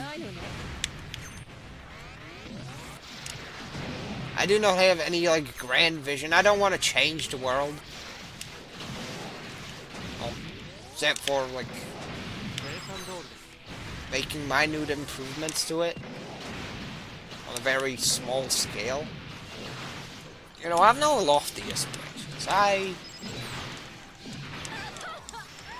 sure do want to, you know, yap about things that interest me.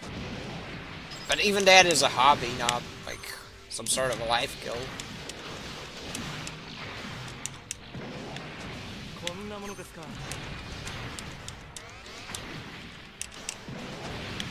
Frankly, I just want to be there for my friends and family, and, you know, be a dad someday. That's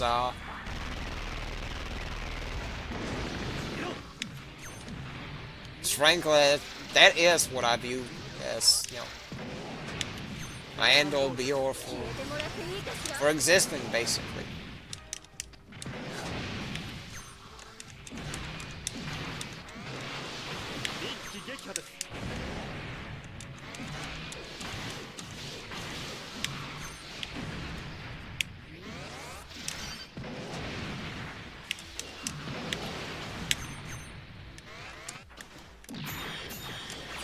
It doesn't have to be everyone's, you know, cup of coffee, but that's the path I want to carve for myself.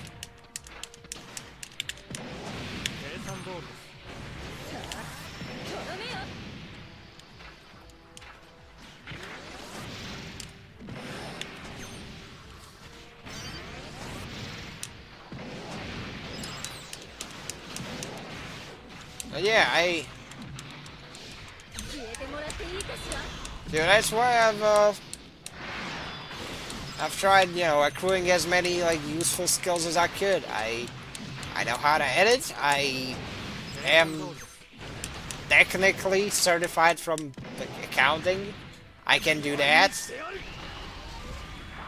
If anyone would be willing to take in somebody who doesn't like have a literal economic, a literal econ degree, kind of economics.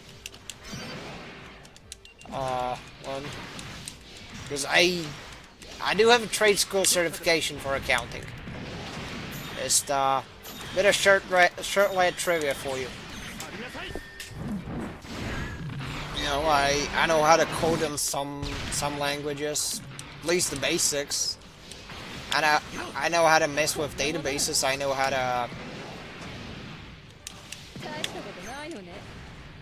I know how to, you know, compose a website. I kind of suck at making it fancy, but I know how to. I know the basics of making it fancy. At least I can make a website look like it's from the 1990s. What else? What else?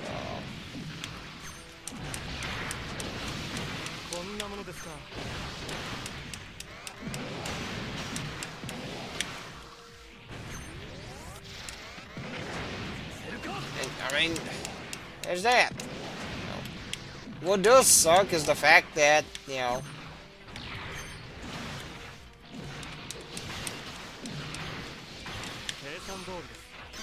when it comes to like getting even a part-timer, it's quite the hassle, you know. You can. Admittedly, I had not tried doing the LinkedIn method just yet, though I will work on it this summer. But essentially, the frustrating part is just that it's very much a quantity-based method. You just chuck CVs at people and hope that they reply. You know, at the very least, where it's like either fuck off, we're full, or you know, unfortunately, we have chosen to reply with a fuck off, we're full as our answer. Please understand that. Now, at least when I went like in person to sports and asked about part-timers there, I at least got a, you know what, we're sorry, we're full, you know, but, you know, good luck looking elsewhere. I'm sure you need it, you know, that's at least nice. They do not, you at least have that tinge of humanity in there. It's not like, you know, it's not like, oh yeah, we got your CV. The HR person is currently wiping their arse with it. It's going right into the shredder, by the way. You know, at least there's, I guess, you know,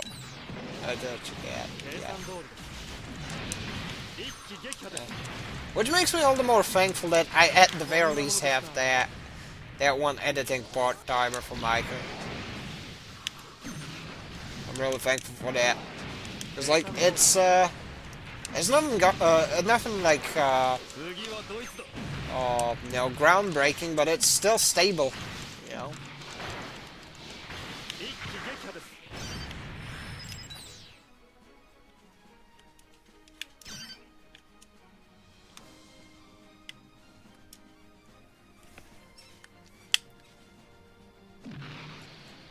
And frankly, stable is something all I can ask for. But yeah, hopefully with me eventually getting a uni degree, I'll be able to get my foot in the door much easier.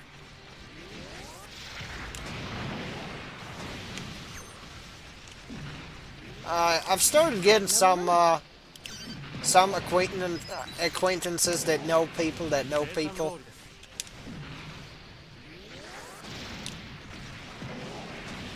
So,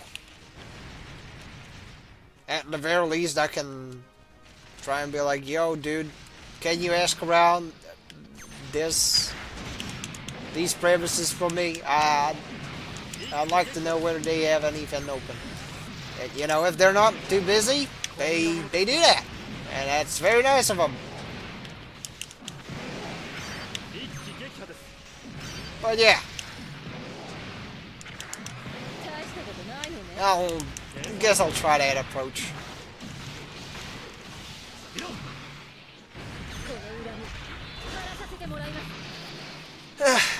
You know. But I do not despair, oddly enough. You'd expect, I mean, there is a chance you'd probably expect me to at least partially have some sort of hopelessness about it, because admittedly that's what I did. Did have back during back when I was on my old uni major. I was studying that externally, so I had a lot more time, which is also why I managed to get a lot of the initial Crossbone chapters that fast. Which is also gonna be why no. Okay, that does not make any sense in that sense. I'm sorry. I got mixed up. Anyways, you know, the surplus time was great there, but at the same time I was trying to get myself a job or something. It didn't go particularly well, which was very disappointing. But yeah, at that point I got burned out after a couple months with the job search on that first year in uni. And you know, that and with the major itself being complete and utter dog shit, I was like, you know what, I gotta make something of myself. Clearly this ain't working out. I gotta try and get some useful skills, some qualifications.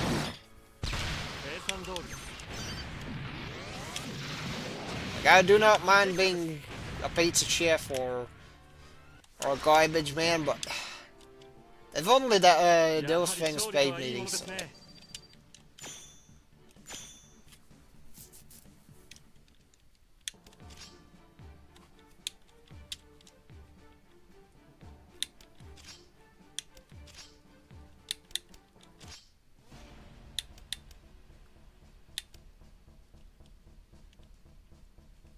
Oh, so it's called Galette Bar skill. These are the annoying ones. I will skip those. Those are like fleet battles. I do not like fleet battles. Reason I do not like fleet battles is they're like super annoying. Because you have to babysit another ship.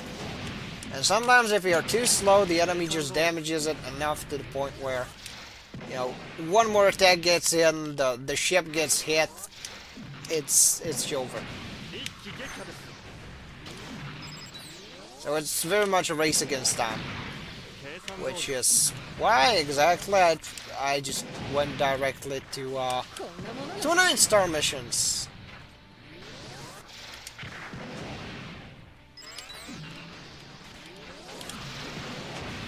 But to kind of pick up on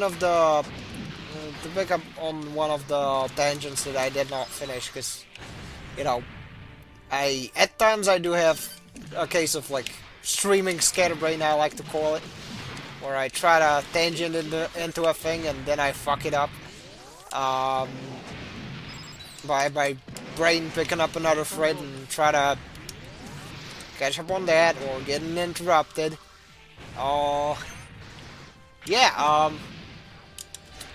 was saying something about, like, video game adaptations definitely improving, in my opinion, on certain series.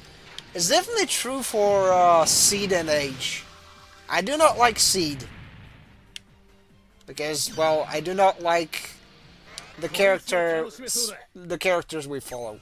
Except for, like, Mula Flaga and Afron's voice. And also Mario Ramius. You know, Tits McGee. He's a great character. Now, like, Little Sonic Shoe, i.e. Kira. I was like, I know, as a series it's very frustrating. But if you play Rango vs. F2, you get none of the, there's no, Jesus Kirito-kun, Kirito Jesus-kun, I mean, Kira Jesus-kun, either being incredibly sanctimonious or, him crying in the same way you'd expect somebody passing a kidney stone to cry. But yeah, I definitely think higher of some of the designs. That's what it managed to accomplish. And yeah, also endearing me to some of the characters.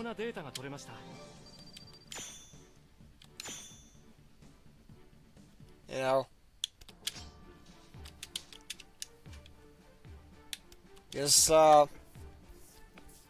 usually when you got Afron on screen, he's just sitting there watching stuff happen. Sadly, like he's just there. It's like, let me do stuff. Then he does stuff for a bit, and then the show decides that no, that's enough of Afron doing stuff, and now it's time for the offer spit to do offer spit things. But in games, you get to see Efren doing Efren things, and it's cool, you know.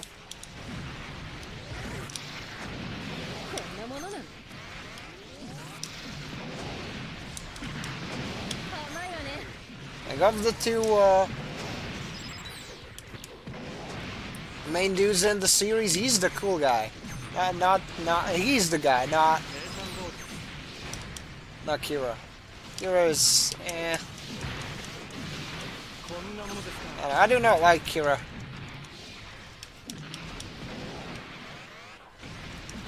It's like, what if Kyo Asano was annoying? Well, even more annoying than he is.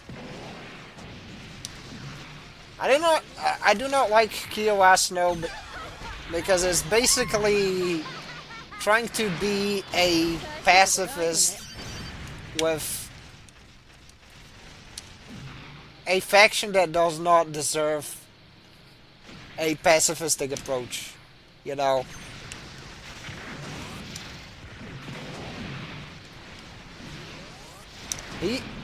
He'd unironically look at the the Oscar Wanger Brigade and go like, "It's okay, guys. It's sorry," you know.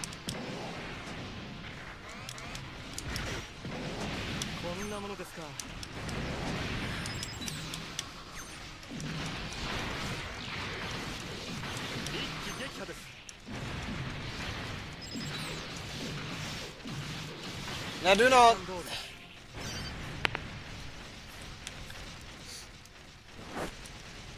do not think he's a character that I do not like Kyo as a character for that reason.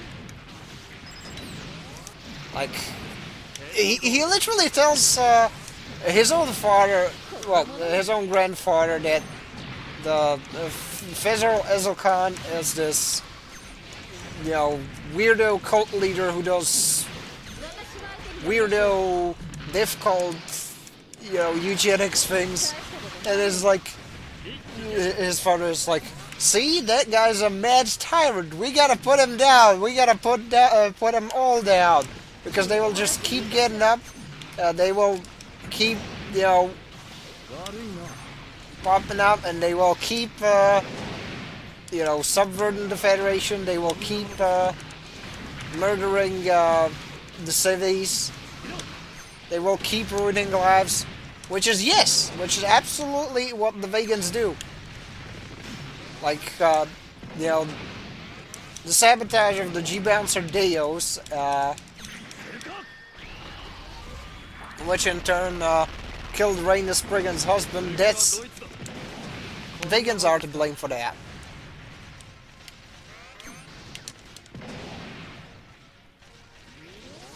And a lot more. Which is why I disliked the whole thing where, you know, this evil-ass enemy faction was basically treated with kid gloves. I found that very tone-deaf. I think it would have been a much better ending if they actually let Flit, you know, nuke the second moon. Because Flit was just right. He was just correct. You know. Like, imagine there being a faction, well, human-adjacent faction so evil, so irredeemably vile,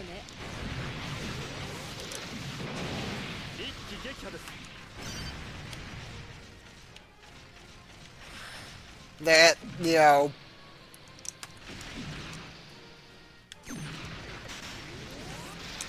that a genocide against them is justifiable.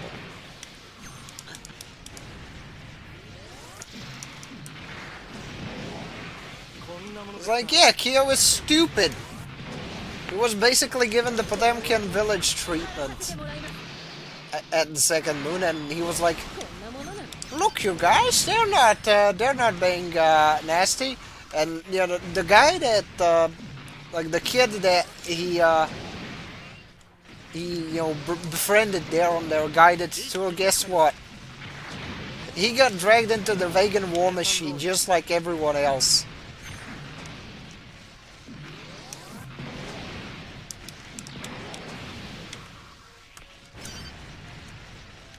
Well, not dragged, he volunteered.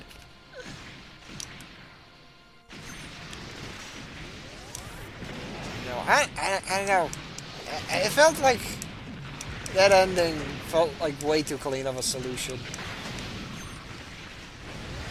It was very tone deaf, honestly.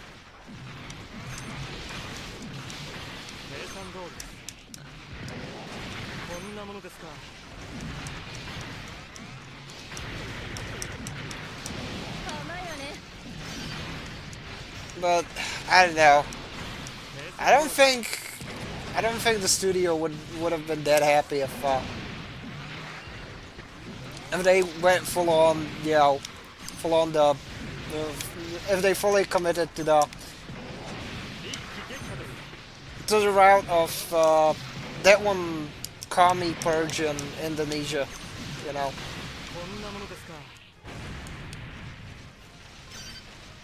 Because, like, that's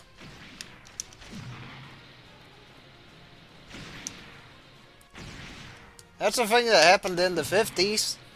And technically it was completely justified, considering, well, that the majority of the casualties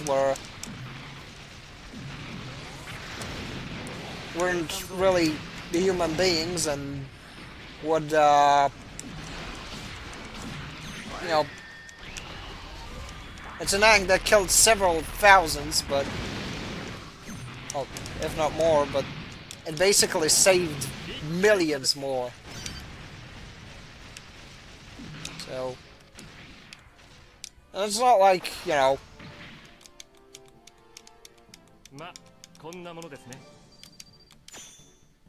I know. I think it was a cop-out. A bit of a cop-out to just go like, no, it's Big Lad. The vegans will somehow waste 15 years before the Age won't even show up. Yeah, well, Age was a video game first and the actual story second. I know Zeft and the Earth Alliance also went genocide. If anything, would do worse. Also Zanskar. I mean, Zeft. Actually with the Alliance and Zaft, at least they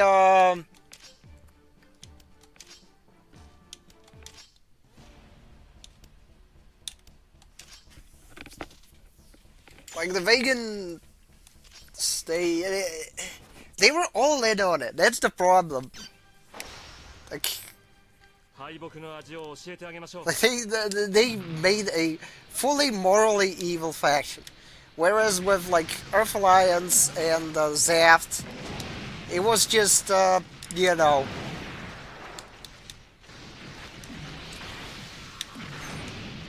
it was just millions of dudes just dragged around by basically lunatics. But I don't think like your average natural would be a Blue Cosmos member, and I don't think your average coordinator would you know, would suck Patrick Zella's dick. But if you look at you know, your average vegan,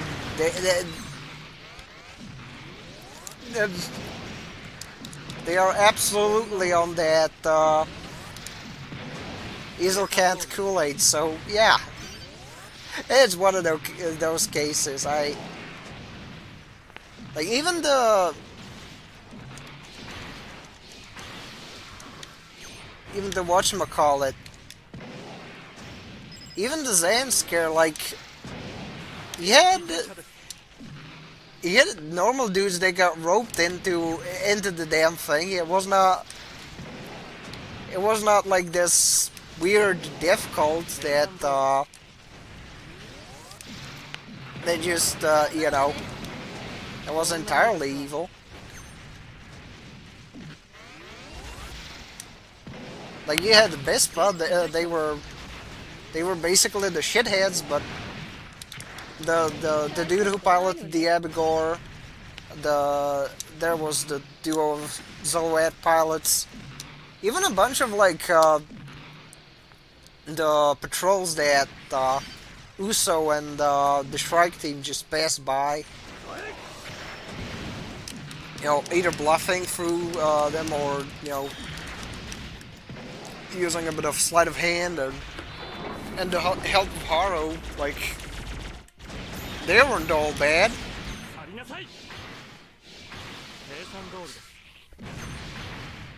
Again, that's kind of my issue with the story, with the world building.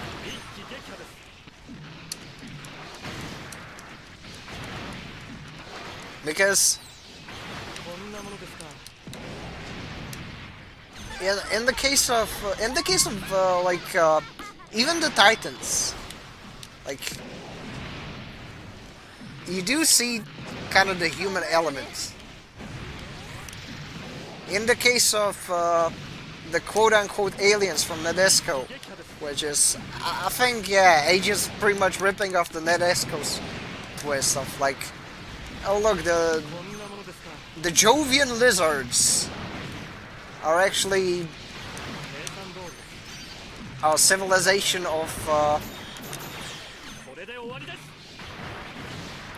people who really like watching Gekigangar 3 and they're goofy little goobers, and the most they get up to is just property damage and waging war on military targets. You know. こんなものですか。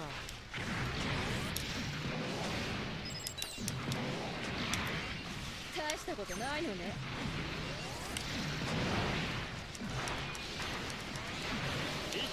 But yeah, it's one of those issues where it feels incredibly like tone deaf to have a faction unilaterally and unanimously do evil things that are beyond the pale, and somehow you're supposed to not feel bad when they're getting killed. こんなものなの。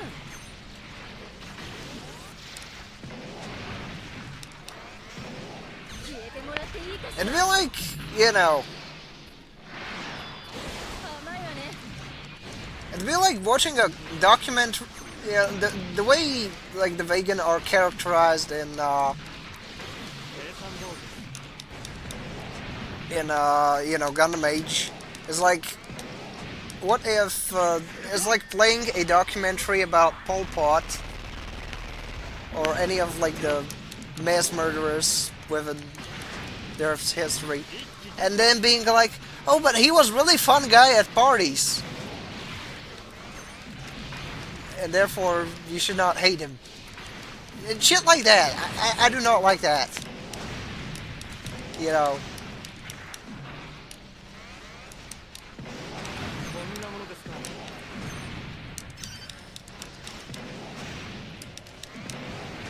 I'm pretty sure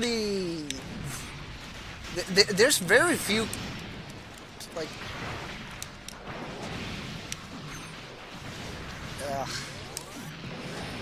but yeah, Gundam AGE is Gundam AGE, you know.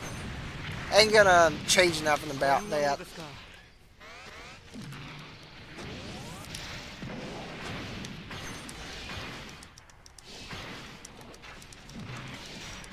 大したことないのね。計算通りです。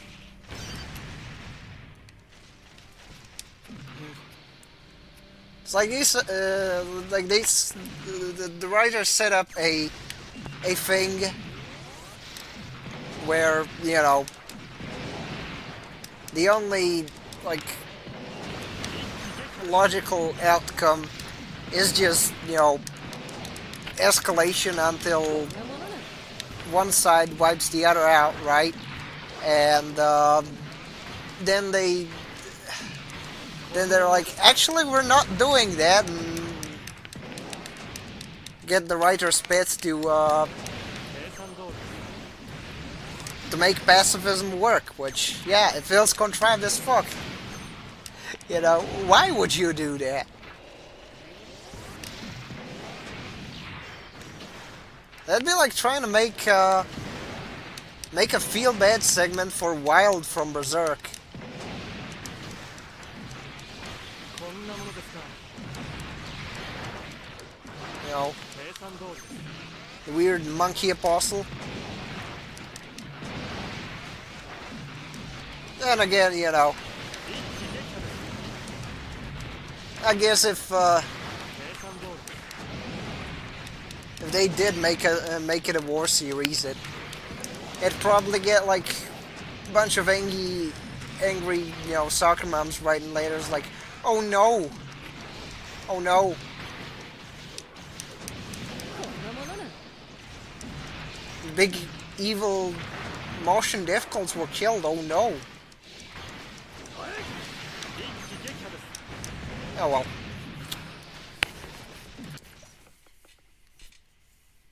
Not a day it matters.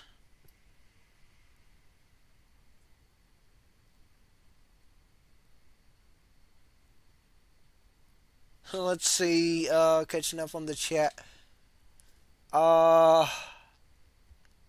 Let's see. It wasn't defense for Zansker. I mean, okay, let's make one thing clear. The Avigar pilot was fully okay. Killing a kid if he didn't die first. He was tough love kind teacher, but he still treated Uso like an enemy combatant. Nah, he was more towards like the Rambo role kind of thing. Although, also the fact that Zanskar military as a whole was okay with dick lasering the earth, rolling over the earth, and finally landing the Age of Halo.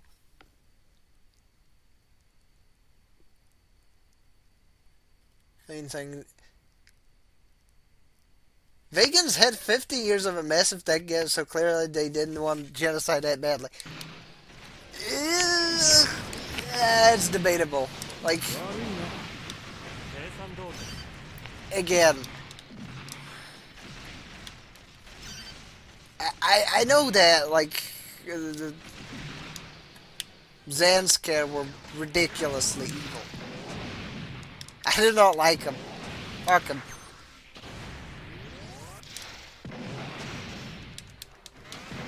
Like, there were few that were they could have been reasoned with, the rest not so much, you know.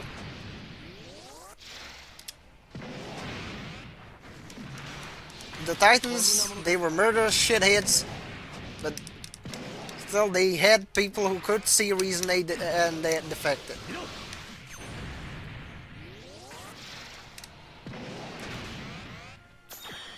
And yeah, like, since Seed's world building is pretty bad, you know, you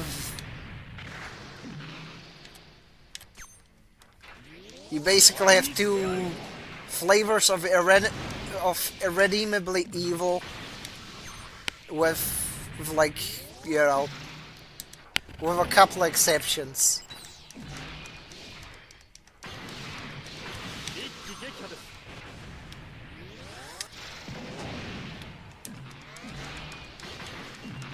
But yeah, my point being, it's stupid world building, you know.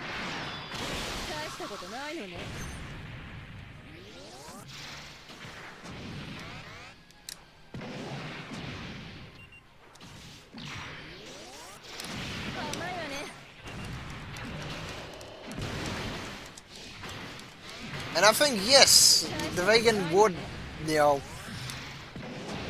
would absolutely become the Martian Blue Cosmos if they could.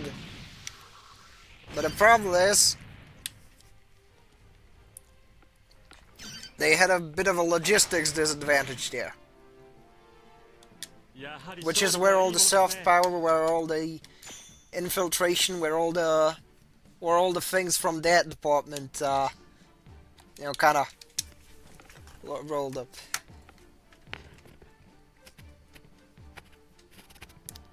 Yo, Shirtlad, what are your thoughts on Heavenway 2? I had not watched Heavenway 2, sadly. Literally had squads of MS designed to level towns with the cities inside. Sucks that I missed the showing here in the Philippines. I have to streaming, which sucks. Same. Also, I'm just saying you can't just say vegans are the evilest genocide faction when most Gundam factions are like that. Also, Zanskar literally has squads of MS designed to level towns with the cities inside. I mean, look.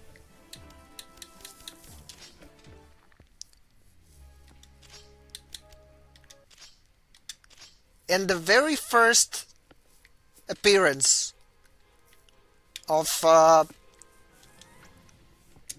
vegan, what did they do?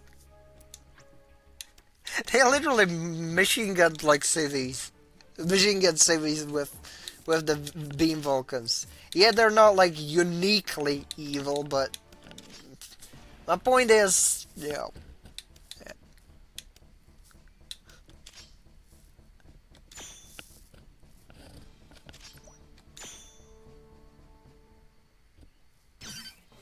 I'm not saying it's an issue exclusive to Gundam AGE. Like, the factions in Gundam Seed suck. Like, there's two big unlikable factions in Zaft and Earth Federation, which, well, Earth Alliance, which just are, you know,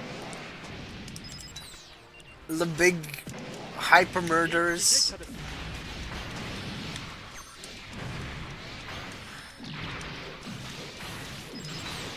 算通りです。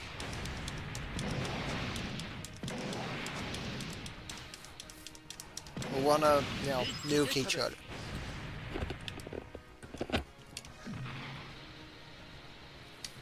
Which, again, was pretty much, you know, Fukuda's vehicle for making Kira seem cool. Kira's not cool, Kira's lame. こんなものですか。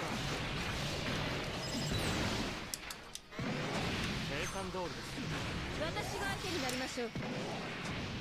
I just do not like the very contrived nature in which the story was spelled. But back to the kind of the game part, I feel like, you know, こんなものですか。 I've definitely 計算通りです。 started like enjoying some of the designs more. You know, being able to play with them. Same with Seed. I did not like a lot of the designs. Now I kind of like the Raider and the Ages and the Chaos, thanks to 大したことない thanks to the Versus series. But yeah, I mean, to each their own. I don't know.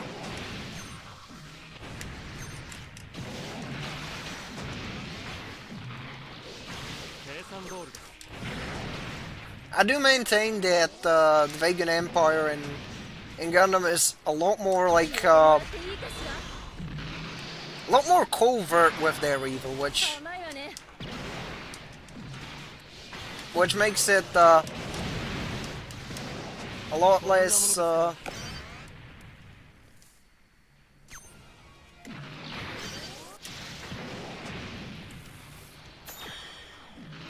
mean, yeah, they're by no means the evilest. I'm just saying this that I'm just saying that the way the story was set up, I think it was stupid. Because, well, you know, where else can you take it? 計算通りです。 You know, 悪いな。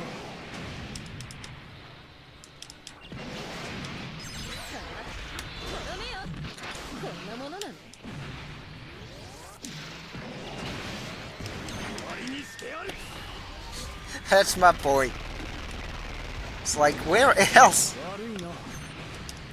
Where else can the story really go? Unless you go for the contrived ending. Of war somehow suddenly ending.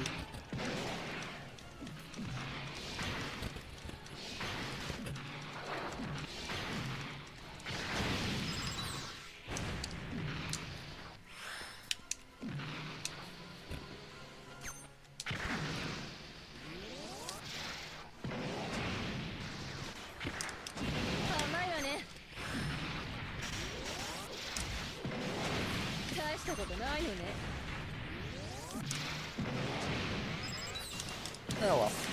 一気撃破です。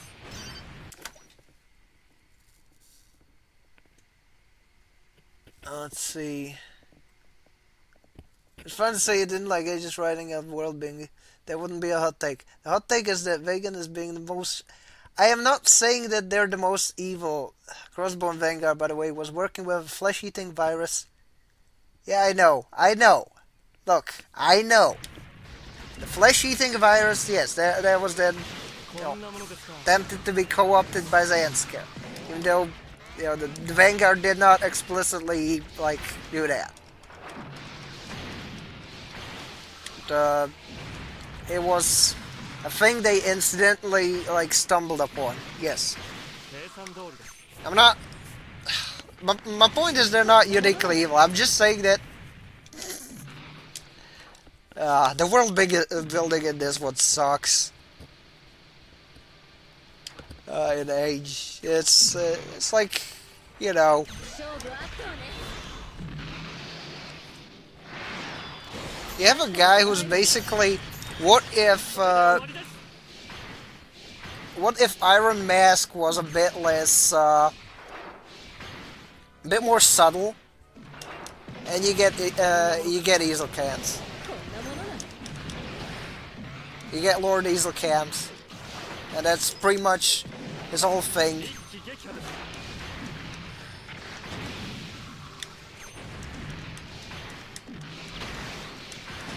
大したことないのね。すべてイゼルカント様のために。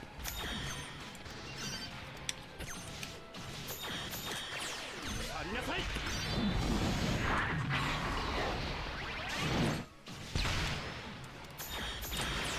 これで終わりです。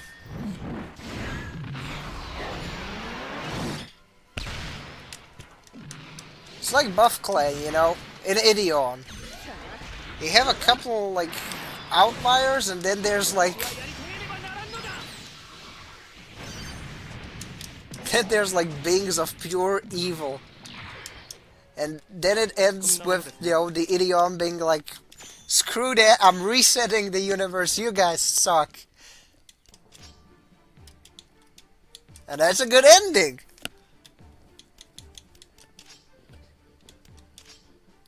Ideon Be Invoked was a really good movie.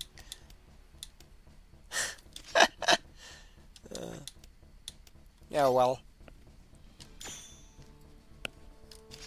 I'm just tangenting off of that because, well, someone's arguing.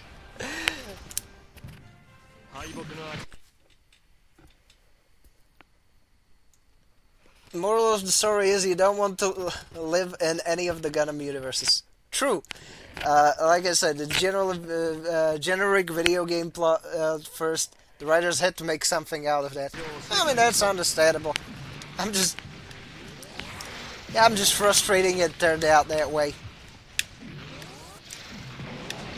I've said so in my Gundam Memories stream, and I'm sorry to rehash that one.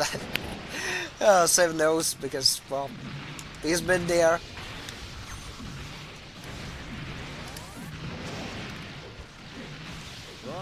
I've definitely gotten better at articulating the point, but yeah, it's... Oh well. It don't matter. None of that matters in the grand scheme of things. What matters is that hopefully at some point in the future the one gacha character that I like in the gacha, in one of the few gachas that I can tolerate, gets a summer variant or not. That doesn't matter. That's that's one of them, you know, poignant things. Yeah, well. I kind of had the impression though that the anime came first. I mean, the anime was airing first, then the game came out. But, you know, I could be wrong. There could be like planning before that.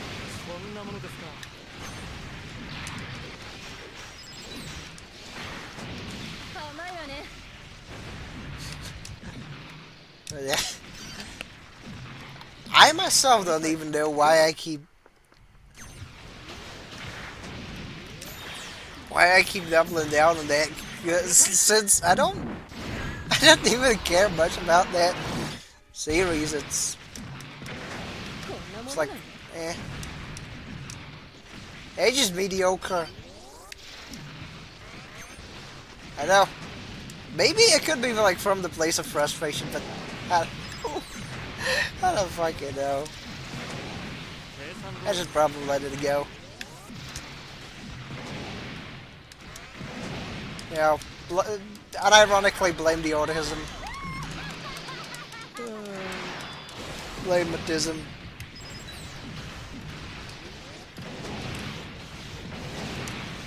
On kind of the insistence that something should make sense.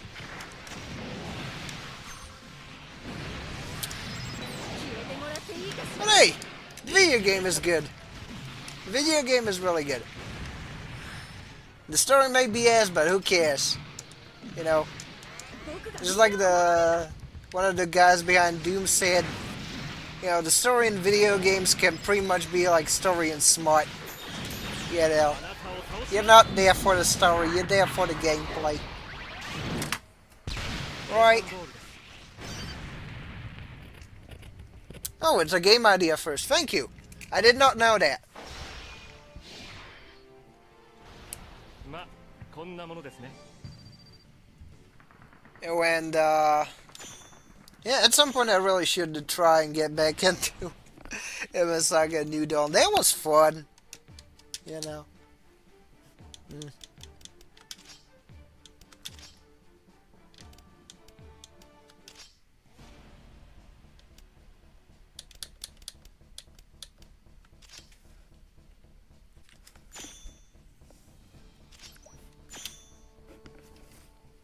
Yeah. さてどう料理してあげましょう。こんなものですか。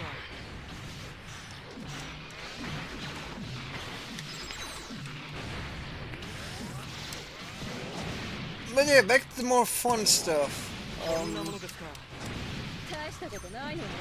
Yeah, I started kind of working out the outline for the Crossbone Gundam Saga. The next part, probably gonna do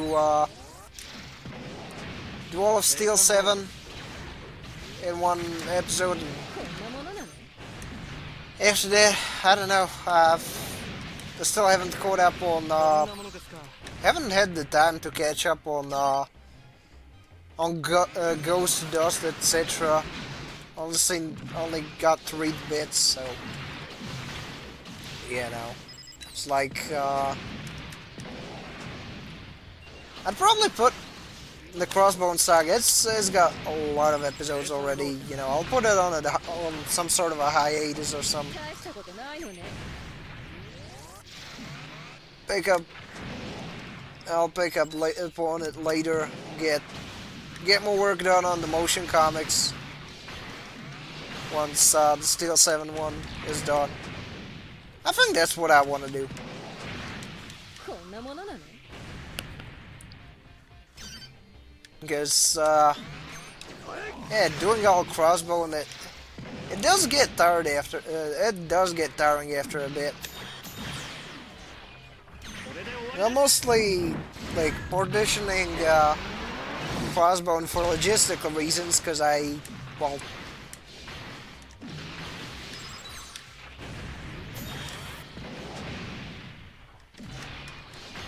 I'm a man of many obligations. I can't really, like, you know, take several weeks off on a decently, like,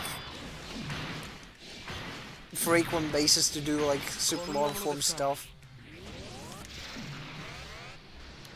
But I try, you know. 大したことないのね。 I do like the fact that people are at least giving me the credit for trying. 消えてもらっていいかしら。こんなものなの。 But anyways, back to the game, and also back to, you know, back to the video, to the, I guess, video plans. I have a thing about G-Next in the works. I have a thing about Seijo no Kizuna in the works. That'd be fun. But yeah, you're certainly not gonna be starved for stuff. あなたを倒します。 I definitely want to make 一気撃破です。 I definitely want to make a video review of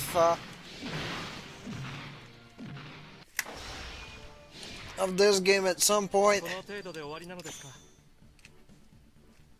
I think I should try and rewatch the show. Finally let go of that bug stuck in my head.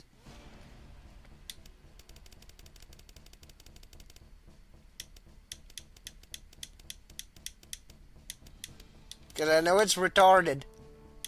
The show is. In terms of, in several aspects. I know it is retarded to, you know, perpetually pontificate on the retarded nature of the retarded thing, but yeah, well.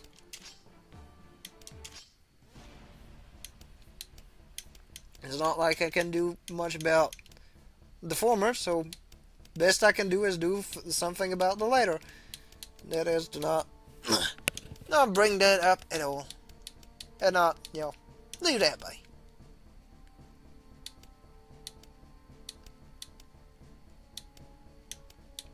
Let's, how about some, Universal Century stages? Huh? How about that? That'd be fun, you know? Sorry for souring the mood.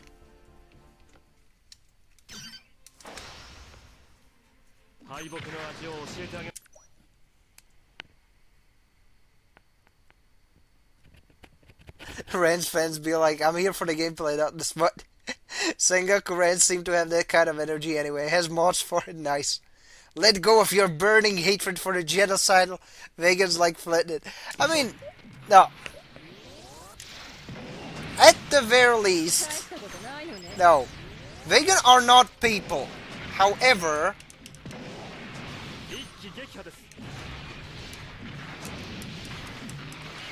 I can still be like, okay, screw him. But I think it would, you know, nuking them would not be financially responsible, and therefore, you know, the more pragmatic solution is to not nuke him. There you go.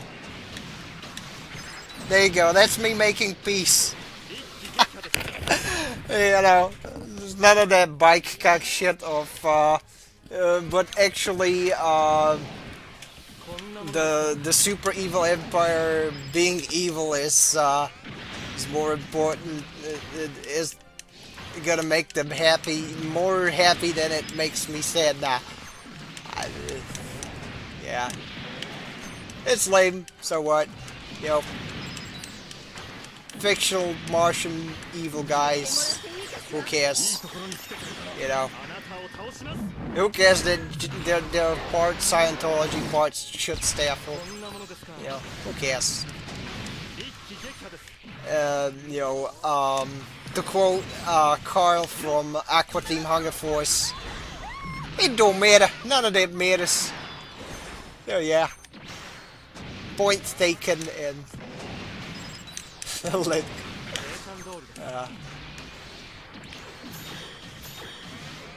See, I did manage to let go, and definitely in a lot less tone deaf manner than Flit did in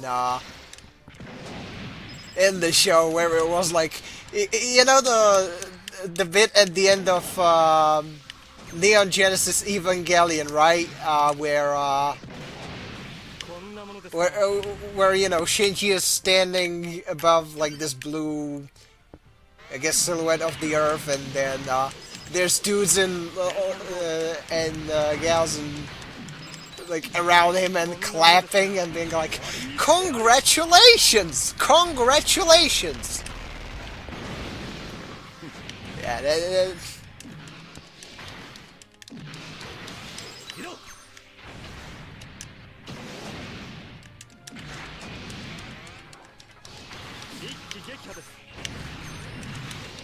congratulations, you did not eradicate the clearly evil fucks who had it coming.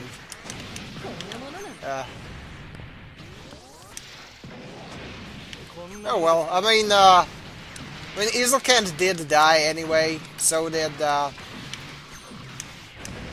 Zamdrag dude, so did Zahard, so yeah.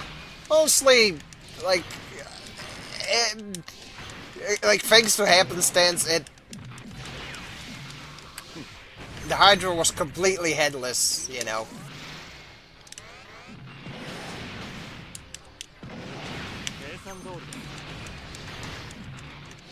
It's kind of like the Kushan Empire in Berserk once Ganeshka was dead.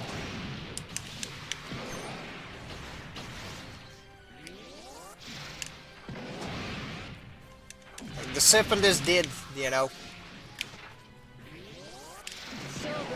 Best you can do is let bygones be bygones and trying to do something productive, I guess. Because, you know, there's the whole God hand thing in the setting that does take priority over squabbles that happened a long time ago. And of course, like, the ensuing wars, but yeah.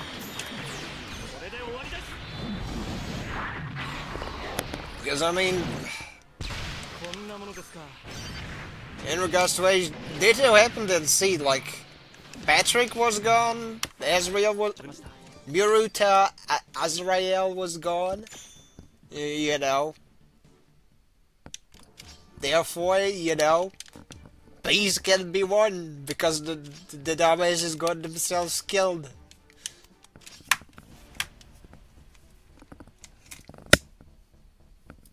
You know, you can hit Jim's head, Zaku's for too long for the same combo. Yes.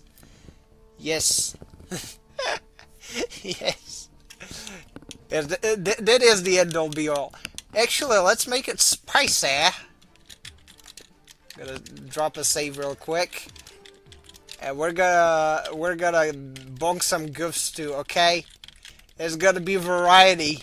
Unheard of in the Gundam AGE game. There's gonna be variety.